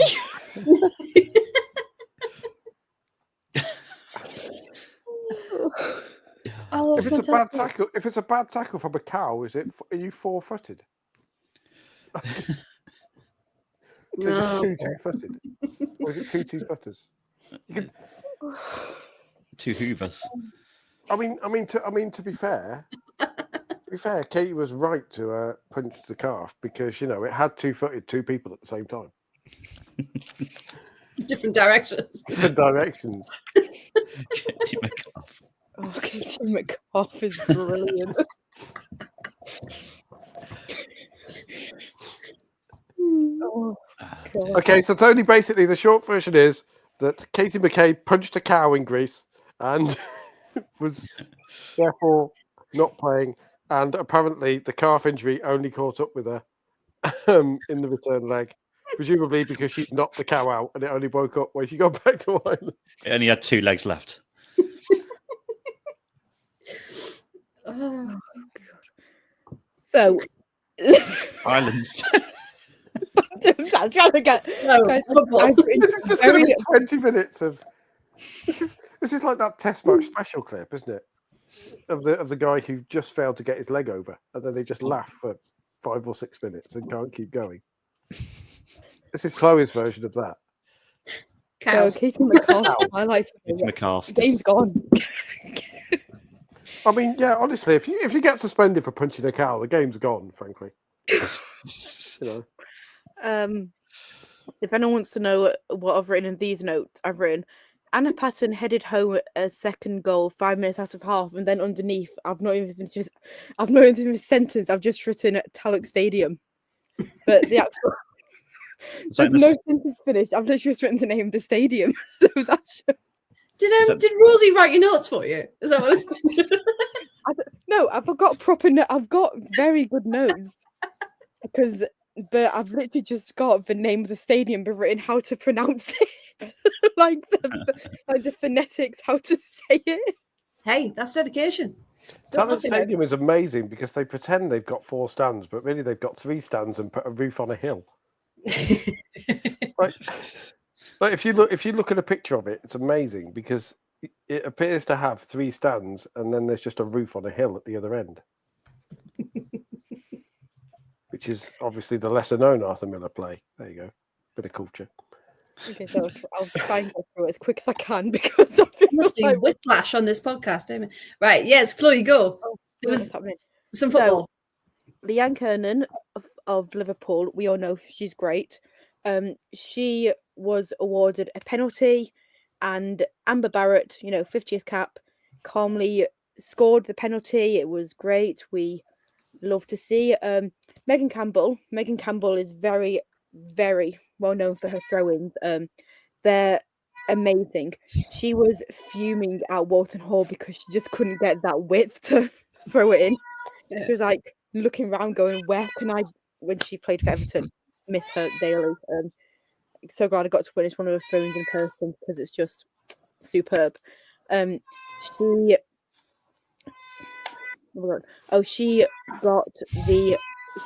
took the corner. Is Katie McCabe in your house, Paul? I'm just gonna have to chase a cat out the room. It's all for Chloe's, isn't it? You've had to deal with semi-conscious cows.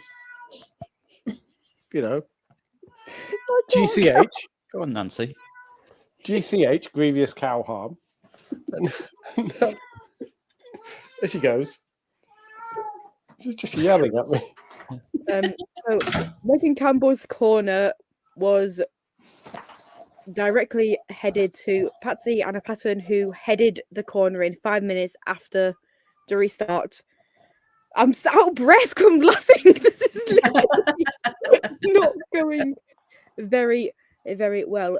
Once again, Sari and Brosnan ignited the feud, which I always find quite funny when they play the club but different teams. I always find that quite funny because it's like you two hate each other now, but then you're going back to Everton in a couple of days. We've got to be best mates, and it's one of those where I just think it's quite funny. But they were, and I think our court's going to hate it even more that it was her fellow teammate that scored. But Sari was on the edge of the box. She turned and fired into the bottom corner, and Courtney Brosnan dived, but she just couldn't get a glove to it, which she made known that she was annoyed about. And when Courtney's annoyed, you can hear her, and you could actually hear her on the stream. She's so quiet normally. I know, it's very out of Was it in her character. usual subtle fashion? No, very out of character for our court to speak. And because of Katie's suspension, it meant that Denise O'Sullivan was captain for the game. But I feel that should have gone to our court, because I'd just like seeing Courtney where the captains are banned. But they were also debuting a new kit, the Republic of Ireland. They've got a brand new kit which they're going to wear for the 25-26. Can I make a wild guess on the colour? No.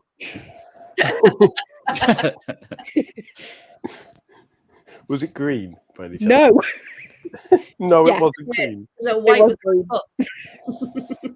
It's green and got a collar. It's lovely. Our court's goalkeeper kit's pink, which I quite like. You can make it orange because you'd annoy half the fans. It's a Right. little bit orange. Like Yeah, they've got orange on it. It's got a collar as well, which I quite like. Quite like a collar. it's quite smart, isn't it? So- Yeah. Very nice. Very nice. On indeed. football as well, Emily saying, obviously, as a Liverpool fan, Leanne Kiernan is a bit overrated. She does have the best hair in the WSL. I'm gonna love it. I needed to drop a hair care routine immediately. Well, on your new TikTok channel, Chloe, after all footballers meet Strictly, maybe you could do a footballer hair care routine and get your favorite footballers to drop what they do. Do you reckon? I reckon it's amazing. I'd love to see Leanne Kiernan wear a hat. I think that'd be amazing Liverpool content. Just doesn't matter what hat is. Maybe like a trilby or something. Just something like fairly small. A bowler hat. And just she could pop out of her head out of a Greek flat window and just, hello. we'll see. I have facts about that stadium. No, she'll probably put a hat on it or just ping off because her hair's so It'll be like a little noise like bidding. What's the Irish space program? It's Leanne Kiernan putting a hat on and just letting it go, like Bidding. just a bowler hat into space, like one of those comedy St. Patrick's Day green things. Like, how did we get here? I'm just thinking about if she started a YouTube channel. Leanne Kiernan wears hats. Day one. Oh, No, we need a Twitter account. Is Leanne Kiernan wearing a hat? No. a day in the Yes, life the new prayer circle, Chloe. That's your new Twitter thing now that Kia's scored a goal. You can start a campaign for Kiernan to wear a hat. Yeah. You can use your connections at Press Liverpool, circle. Emily. Yeah, Kiernan. For the Absolute Is that Football at the minute? podcast, Leanne Kiernan is wearing a hat. Especially. I'll start my press circle back up. No, it'll be like, because I have said before, I'd like WSL players to do like a day in the life of travel day, because I'm quite nosy to see what time like they leave or get back, particularly if they go somewhere like, like London to Manchester or Liverpool, which is a good like 4 or 5 hours. So a rough And, guess, they leave about 5 hours before they're due to be in. No, but because I'm such a nosy bitch and like half the time they leave straight after. I mean, I'm nothing but if I'm not honest. To be, We just need a hat counter in the bottom corner. Just like, one. Hey, she's a nosy bitch. She wants to know all about their travel days. No, yeah, I'm a proper nosy. But no, because if they leave like. Could that be the TikTok channel name? Proper nosy Chloe's bitch. a nosy bitch. No, because when I went to the Everton game, it was like the game finished at like nearly 9:30, and then they obviously have to do like the press and media stuff. So the bus didn't leave till like 10:30, and then they're going back 5 hours. So that's like what, like 3, 4 in the morning, and then they've got to get to the cars and then home. So that's even later, and then they're probably in the next day for training. So I just want to know like what time they get home and stuff. And I'd like a day in the life of Leanne Kiernan and like how she and like a hair care routine. Takes her 4 hours just to stop. She does it on the bus on a 4-hour on a 4-hour coach journey. That's just about enough time for Leanne Kiernan's hair care. No, Because proper nosy bitch, innit? she gets on the bus and it's flat as anything. and just Yeah, and in just reality, and it's just naturally flat. limp and lanky and naturally flat. But she's got an image to keep up now. She's got she's got a sponsorship deal with Weller, so she has to kind of keep everything. Paul, is that you? I know that Paul Weller is Oh God, I didn't got think the of wrong that one. Oh dear me. Oh, there was something I'd starred earlier to put up that would, yeah, because when you said Weller, I just thought of Weller from Greece. Oh, yeah. And Graham had put something about better to play in Grease 1 than Grease 2. Grease 2 is a wonderful film. Stop slating it, okay? No. To be fair, the Republic of Ireland beating Greece twice. They avoided slipping up. Hey, well done. Yeah, you didn't think of that one, did you, Graham? There you go. Pun I wars. love how there's this much competition about jokes. I did the best pun. It's great. Right then, we are nearly there. We promise. So just a quick overview of what League A looks like at the moment. So groups A1, Germany, Netherlands look pretty happy to qualify because remember all of these leagues, what they do, they will put every country in the best possible position to qualify for the next World Cup. So at the end of these 6 match days, there's then going to be the semi-finals and the finals like we had last time. Do you remember? And there was a nice final, nice trophy, things like that. So essentially after the end of these 6 match days, that's when the promotion and relegation battles will take place. So if anyone wondering, do we actually need points from these games? Yes. Okay, we need as many points as possible to keep in League A, which gives us the best opportunity to qualify for the World Cup. So A1, Germany and Netherlands look pretty far in front. That's fine. Group A2, France are on 12 points, and it's all to play for between Norway, Iceland and Switzerland. Between Spain and England in Group A3, it looks like, those two are quite happy there. However, as we've seen what Portugal and Belgium can do on their good days, we can't rule anyone out.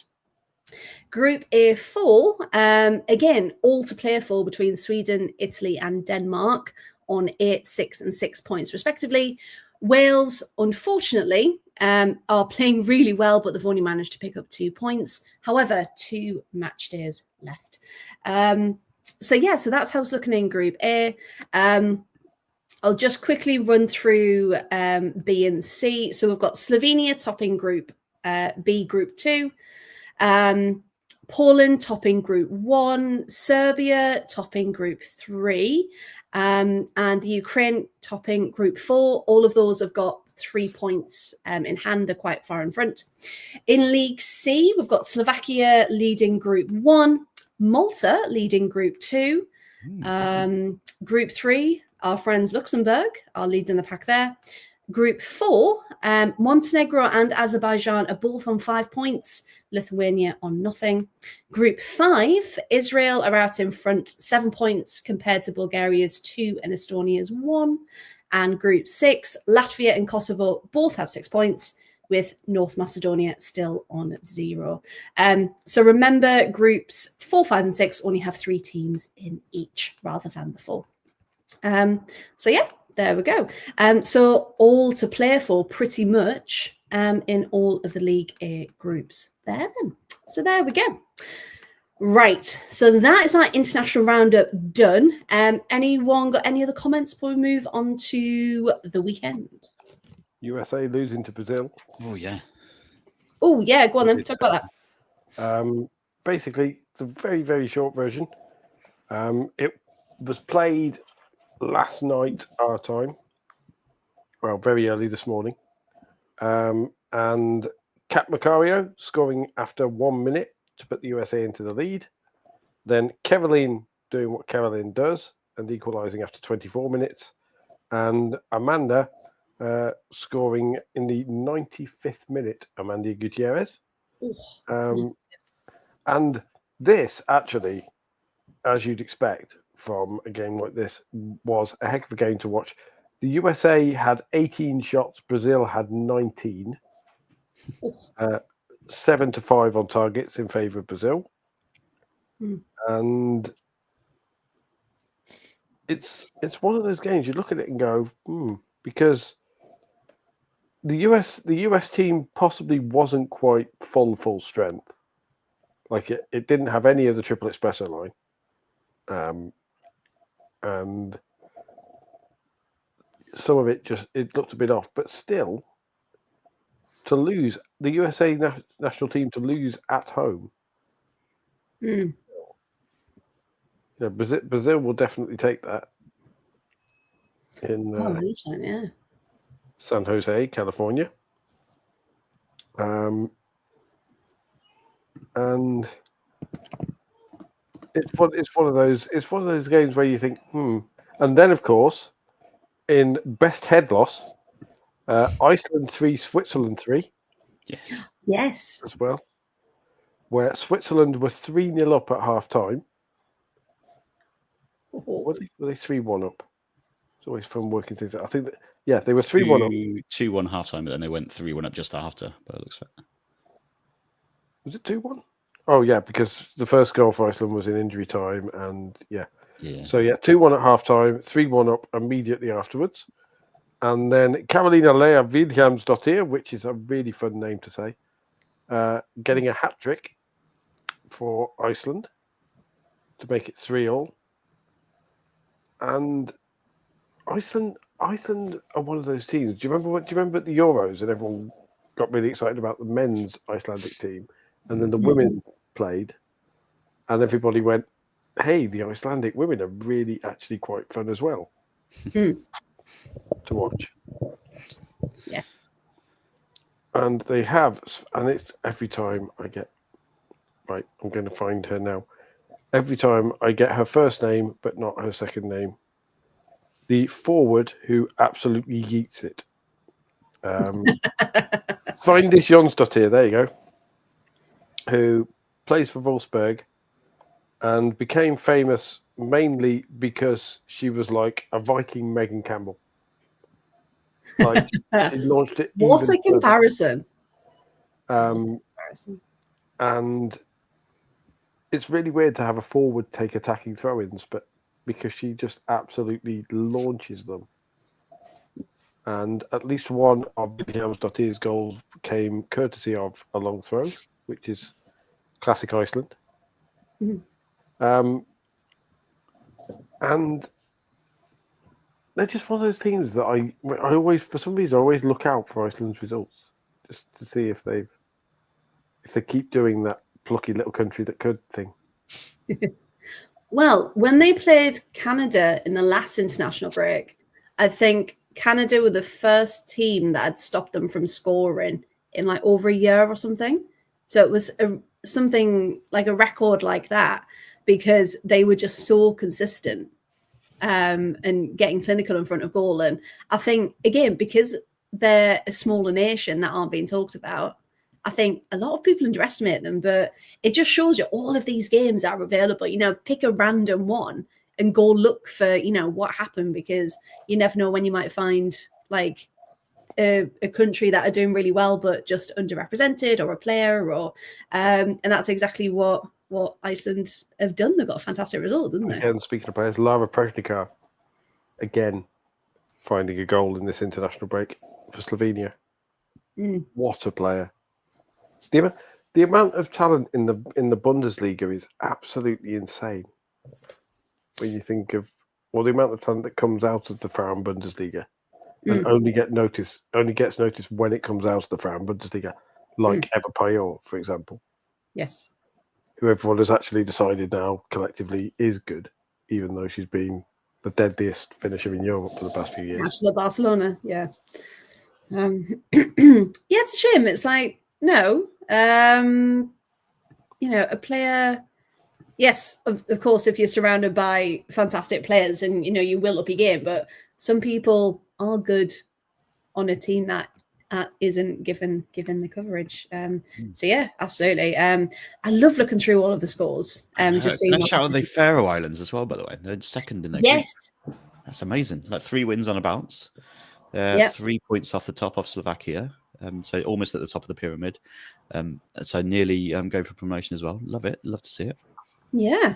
They won 5-0 last night against Gibraltar. Gibraltar, of course, obviously had their first proper international match, didn't they? In the last window as well. Well, at the start of this campaign. So yeah, you just get all of these little stories. Northern Ireland winning against Romania. That was a really good 3 points for them. Who else? I'm surprised you didn't mention Marissa Shiva scoring for the Republic as well. Oh, of course, yeah. New Sunderland signing. Yes, Marissa Shiva.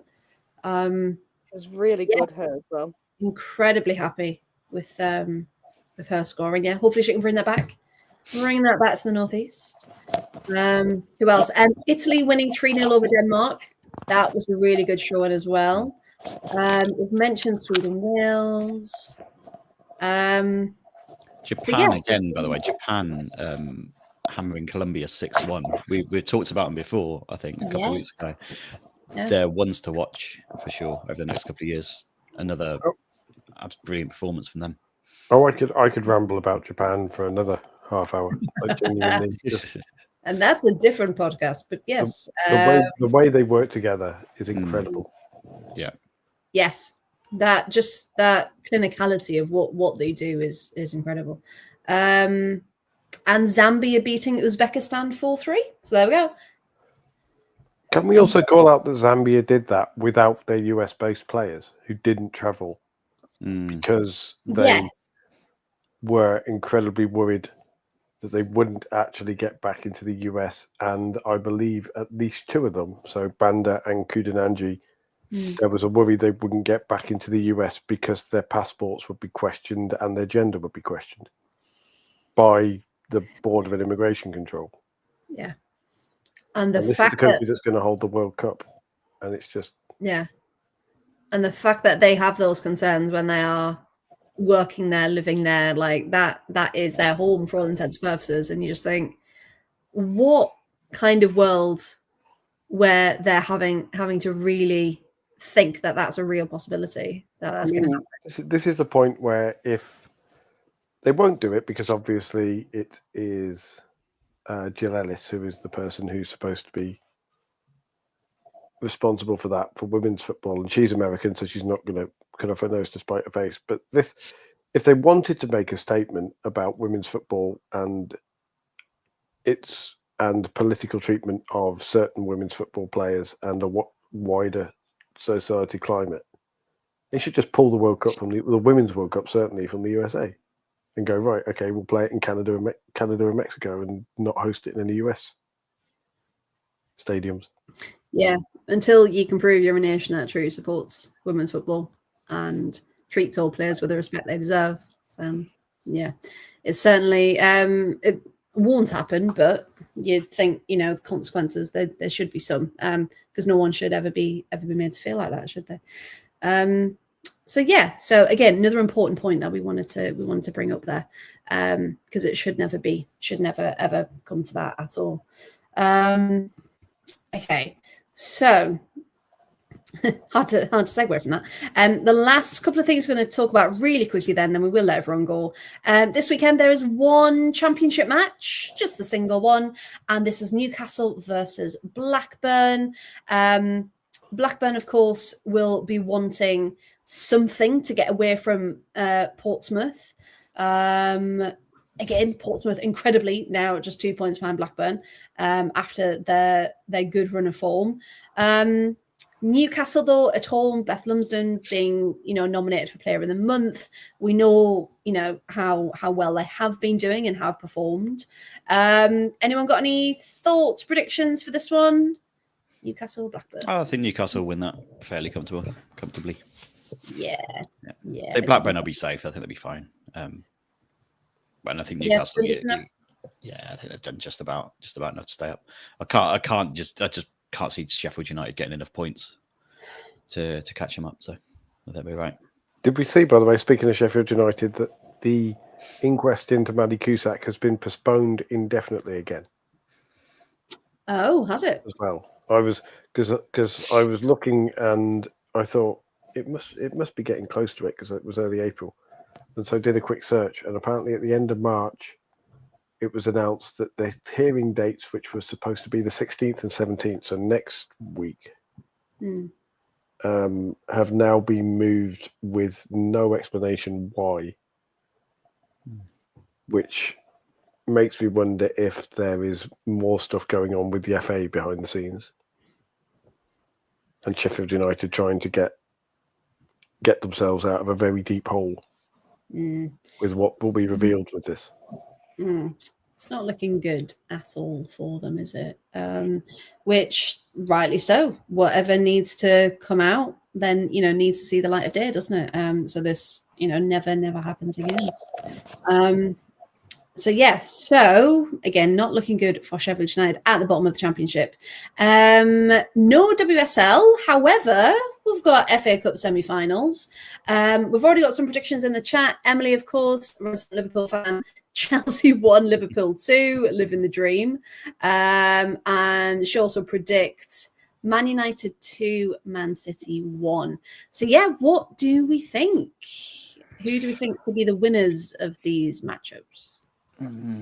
I've got tickets to the final. We're taking a family having a day out at the final, so I'm very excited about it. So I'm kind of stuck in a weird hope of two teams getting there, but not wanting them to play each other again.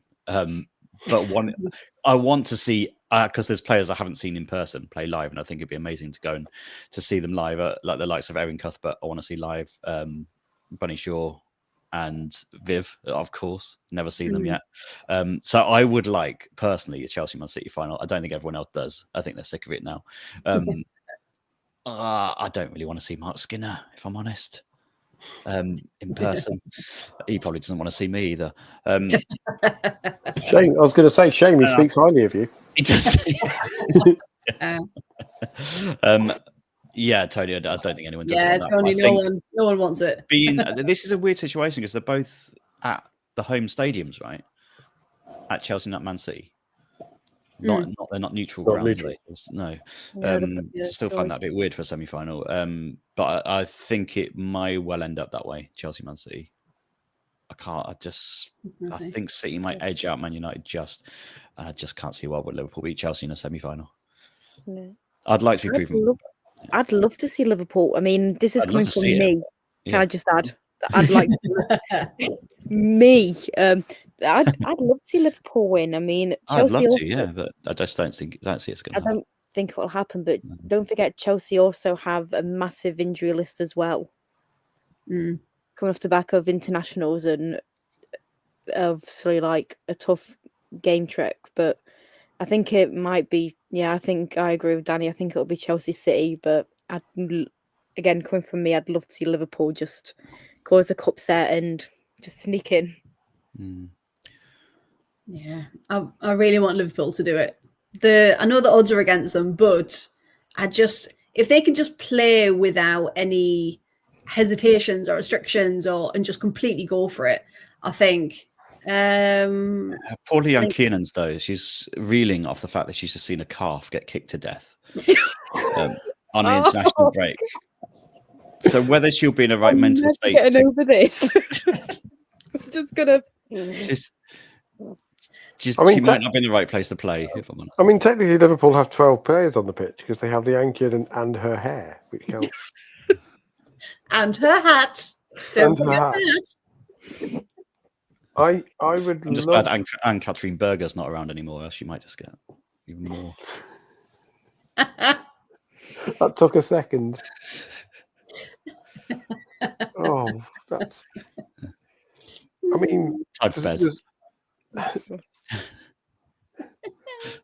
I mean, the trouble is now because she actually threw that calf into the air, and now the stakes couldn't be higher for Kate McCabe.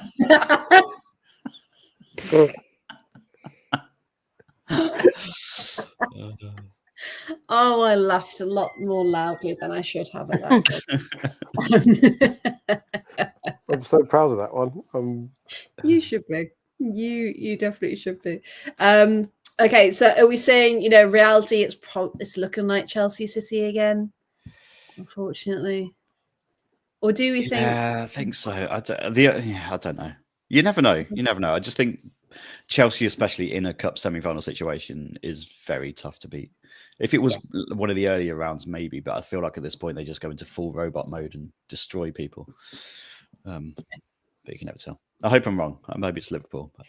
Yes, because I mean, out of the four, Liverpool, are the Liverpool are the underdog in this situation.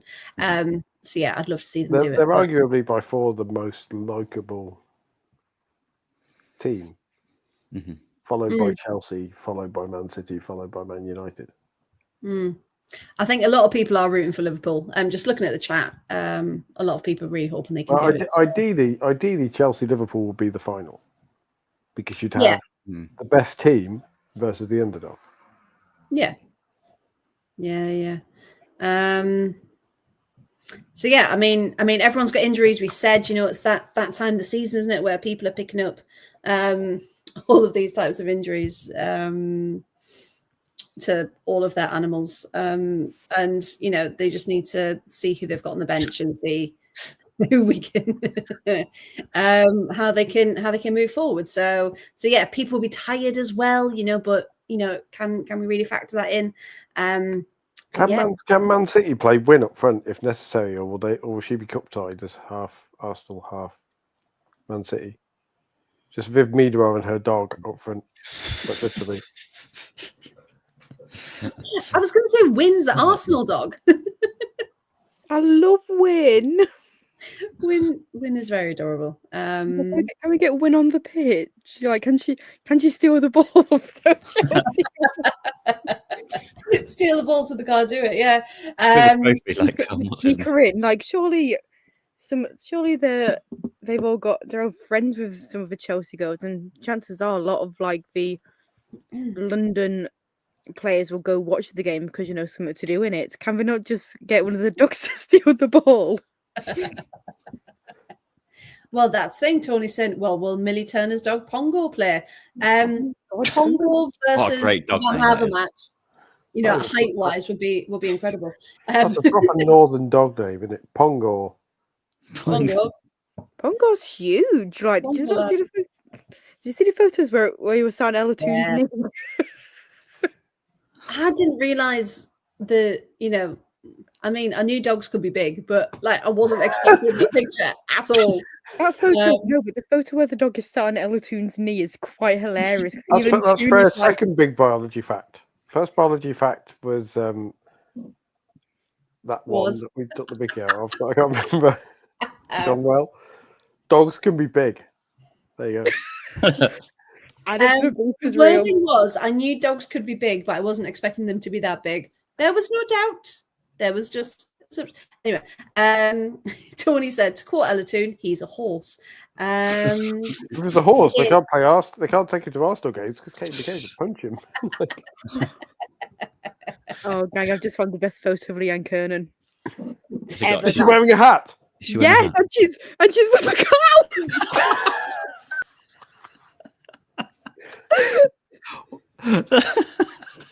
Hats, cow.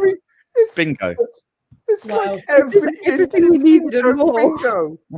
We just need Phil Neville walking in the background bingo, now. Done. If the cow is called Phil, is that not the best photo you've ever seen in your life? I feel like you just AI'd that somehow. Yeah. It's that good. So she's Irish, so there's a good chance it is. She just randomly ran into a cow on the way home and decided to take a picture of it. But okay. Yeah, someone needs to Photoshop Kate in the background. But yes, on the semi-finals, Chelsea versus Liverpool is on Saturday. City versus United is on Sunday. So there we go, one day each. If anyone wanted to pop along. Now the last thing I wanted to just mention: scheduling is a massive issue, and we saw this week fans are very annoyed at some newly scheduled matches due to Champions League fixtures. This now means that Villa Arsenal is going to be midweek at 6 o'clock, and United versus Chelsea will now kick off at 8 o'clock on a Wednesday night, both on Sky Sports. But of course, the travelling fans are going to be the ones impacted, which will affect attendances and atmosphere. Clearly, people have never tried to get through Birmingham city centre at rush hour to get there for 6. That's going to be impossible. And of course, Chelsea fans trying to get to Lee Sports Village for 8 o'clock, not getting home till the early hours of the morning. So as a quick one, scheduling, obviously we've run out of weekends now because of everything that's gone on. Can anything else be done, or is it just a case of that's football, deal with it? Has anyone got any quick thoughts before we go? I mean, I just think it's awful because, I mean, for a start, Lee Sports, like in the middle of nowhere, there's barely, if a game will finish at 10 o'clock latest and there's barely any transport back, like from Lee, you've got to go to Wigan just to get a train or Of course, yeah. somewhere. So you've got to even travel there. So that's not going to work. And a game which a lot of people will probably have wanted to have gone to because, you know, it's Chelsea and people like the Chelsea players. And again, it's an opportunity to watch players you don't normally watch because they're obviously London and this is the North. But it's just really awful scheduling, and it now means a lot of people, particularly those with small children who are going to take, it's meant to be a family environment, and those who are going to take families and kids and everything are not going to be able to go. People have work in the morning, school in the morning, and there's no transport out of Lee. So it's just awful. And it just feels like it's more about the money now than the actual fans and the wanting people there, because there's going to be hardly anyone in the stadium. Yeah, because people have said, you know, Sky Sports to blame because of the kickoff times, and we knew it would have to be midweek, but you know, was there a compromise to be made? Danny, Paul, any thoughts? Or the 6 o'clock one is ridiculous too, though, right? The Birmingham one, the 6 o'clock kickoff, but only because there is absolutely no way a men's Premier League game gets put on at 6 o'clock on a midweek, right? No. So why should a women's game get put on? It's so ridiculous. Like I say, and no one's going to get there. It's no. I mean, Emma said after 4 you're gridlocked. Yeah, in Bra, yeah, yeah, in Bra,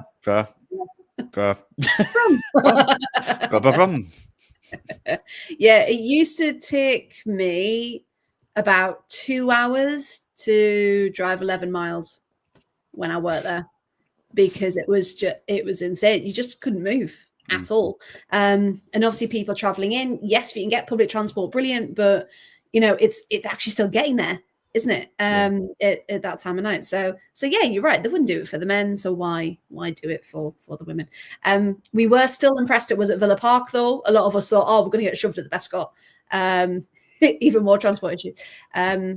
But yeah, so it's just an awkward one because people, you know, usually finish work about 5 or 6.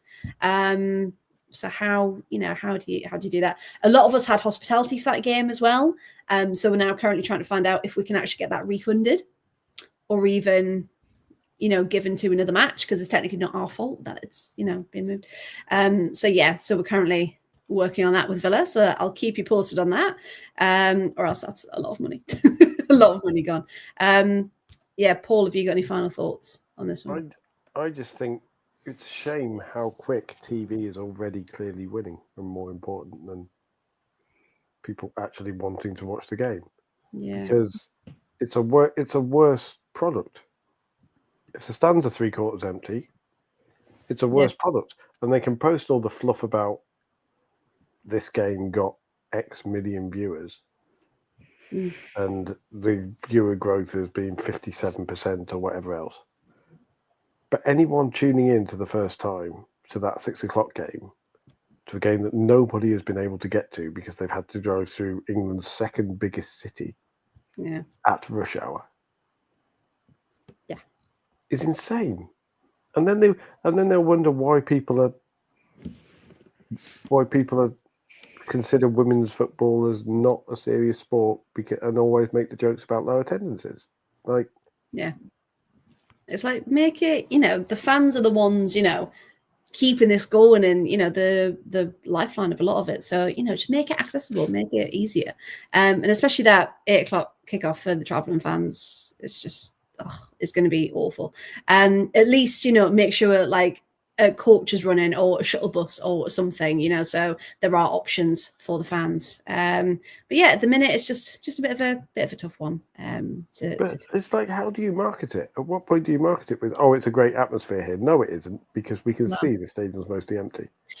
Well, apparently at Villa Park, it's like we can see a 40,000 seat stadium, or is it 50 now? Villa It's Park? either 30 or 100 fans in time. Well, apparently Arsenal have got given an allocation of 2,200 tickets. I saw on the grapevine. I don't think. 2,000 travelling fans on a Wednesday night. They might get the 200 of them. Yeah, or 700. Yeah. So we'll see. We'll just see. But they're probably hoping that a whole bunch of people who are, living 150 miles away from Meadow Park, stroke the Emirates, but are Arsenal fans because someone told them they fancied Beth Mead once, will turn up in that Arsenal section. Like, yeah, you just want it to be accessible to the proper fans, don't you, for that one? So it's a bit of a shame that can't happen, but we'll keep everyone posted, and most people will be tuning in on Sky Sports because they can't get to the stadium. Now we will leave it there. We do realize we've gone on slightly, but there was too much talks of cows and calves and many other injuries. That sounded like a really bad review of the podcast, didn't it? Sorry. Too much calves on this episode. No, and I wasn't insulting anyone either by calling them cows either. Just to make that clear. Little disclaimer. Now, thank you so much for everyone who was still listening to us laugh about cows at this point. And of course, we're here every Wednesday at 8:30 talking all things women's football. And you can follow us on the following: at Absolute Ball Pod on Twitter or X, Absolute Football Podcast on YouTube, and the same on Twitch. On TikTok, we're at the Absolute Football Pod, and Instagram, we are exactly the same, but with an underscore. Blue Sky, we're all on there, so come and join us at Absolute Football. And on Facebook, the Absolute Football Podcast. And remember, it's not just on a Wednesday. There's the Premier League show on a Tuesday and Lower League on a Thursday as well. So, like and subscribe if you haven't already. We hit 1,000 subscribers not too long ago, and we want to keep that number going. So, please do so if you can. Chloe, thank you very much for this evening. Where can people find more of you, please, if you'd like them to? So I can be found at ChloeBear529 on all the socials. So that's Blue Sky, Twitter, or X, whichever you call it. I think everyone still calls it Twitter though. Instagram and TikTok. I just, in my head, there was like more coming. I was like, I don't even know what socials I'm on. Just anything. Very important question. Are you going to change your name from Chloe Bear to Chloe Calf? After tonight's episode. Oh gosh. Never going to live it down. Yes. Or as I've recently found out, I'm going to change it to Caitlin Ford Enthusiast, because who knew I had so much to say about her, because I did not. Insert inhuman noise here, yes.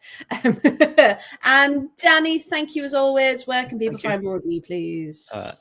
Yes, they're at Danny Brothers on Twitter, at Danny the Brothers on Instagram. That's about it, I think.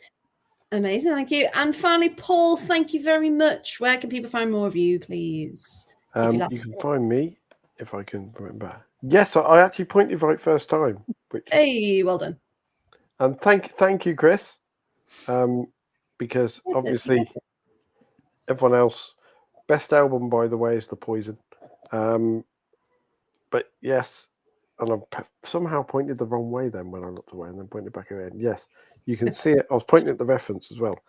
It's at Paul W Radio, and then you put the funny little Blue Sky tag on the end, which is there, and I don't post enough on because it's hard enough ranting about Arsenal on one social media platform.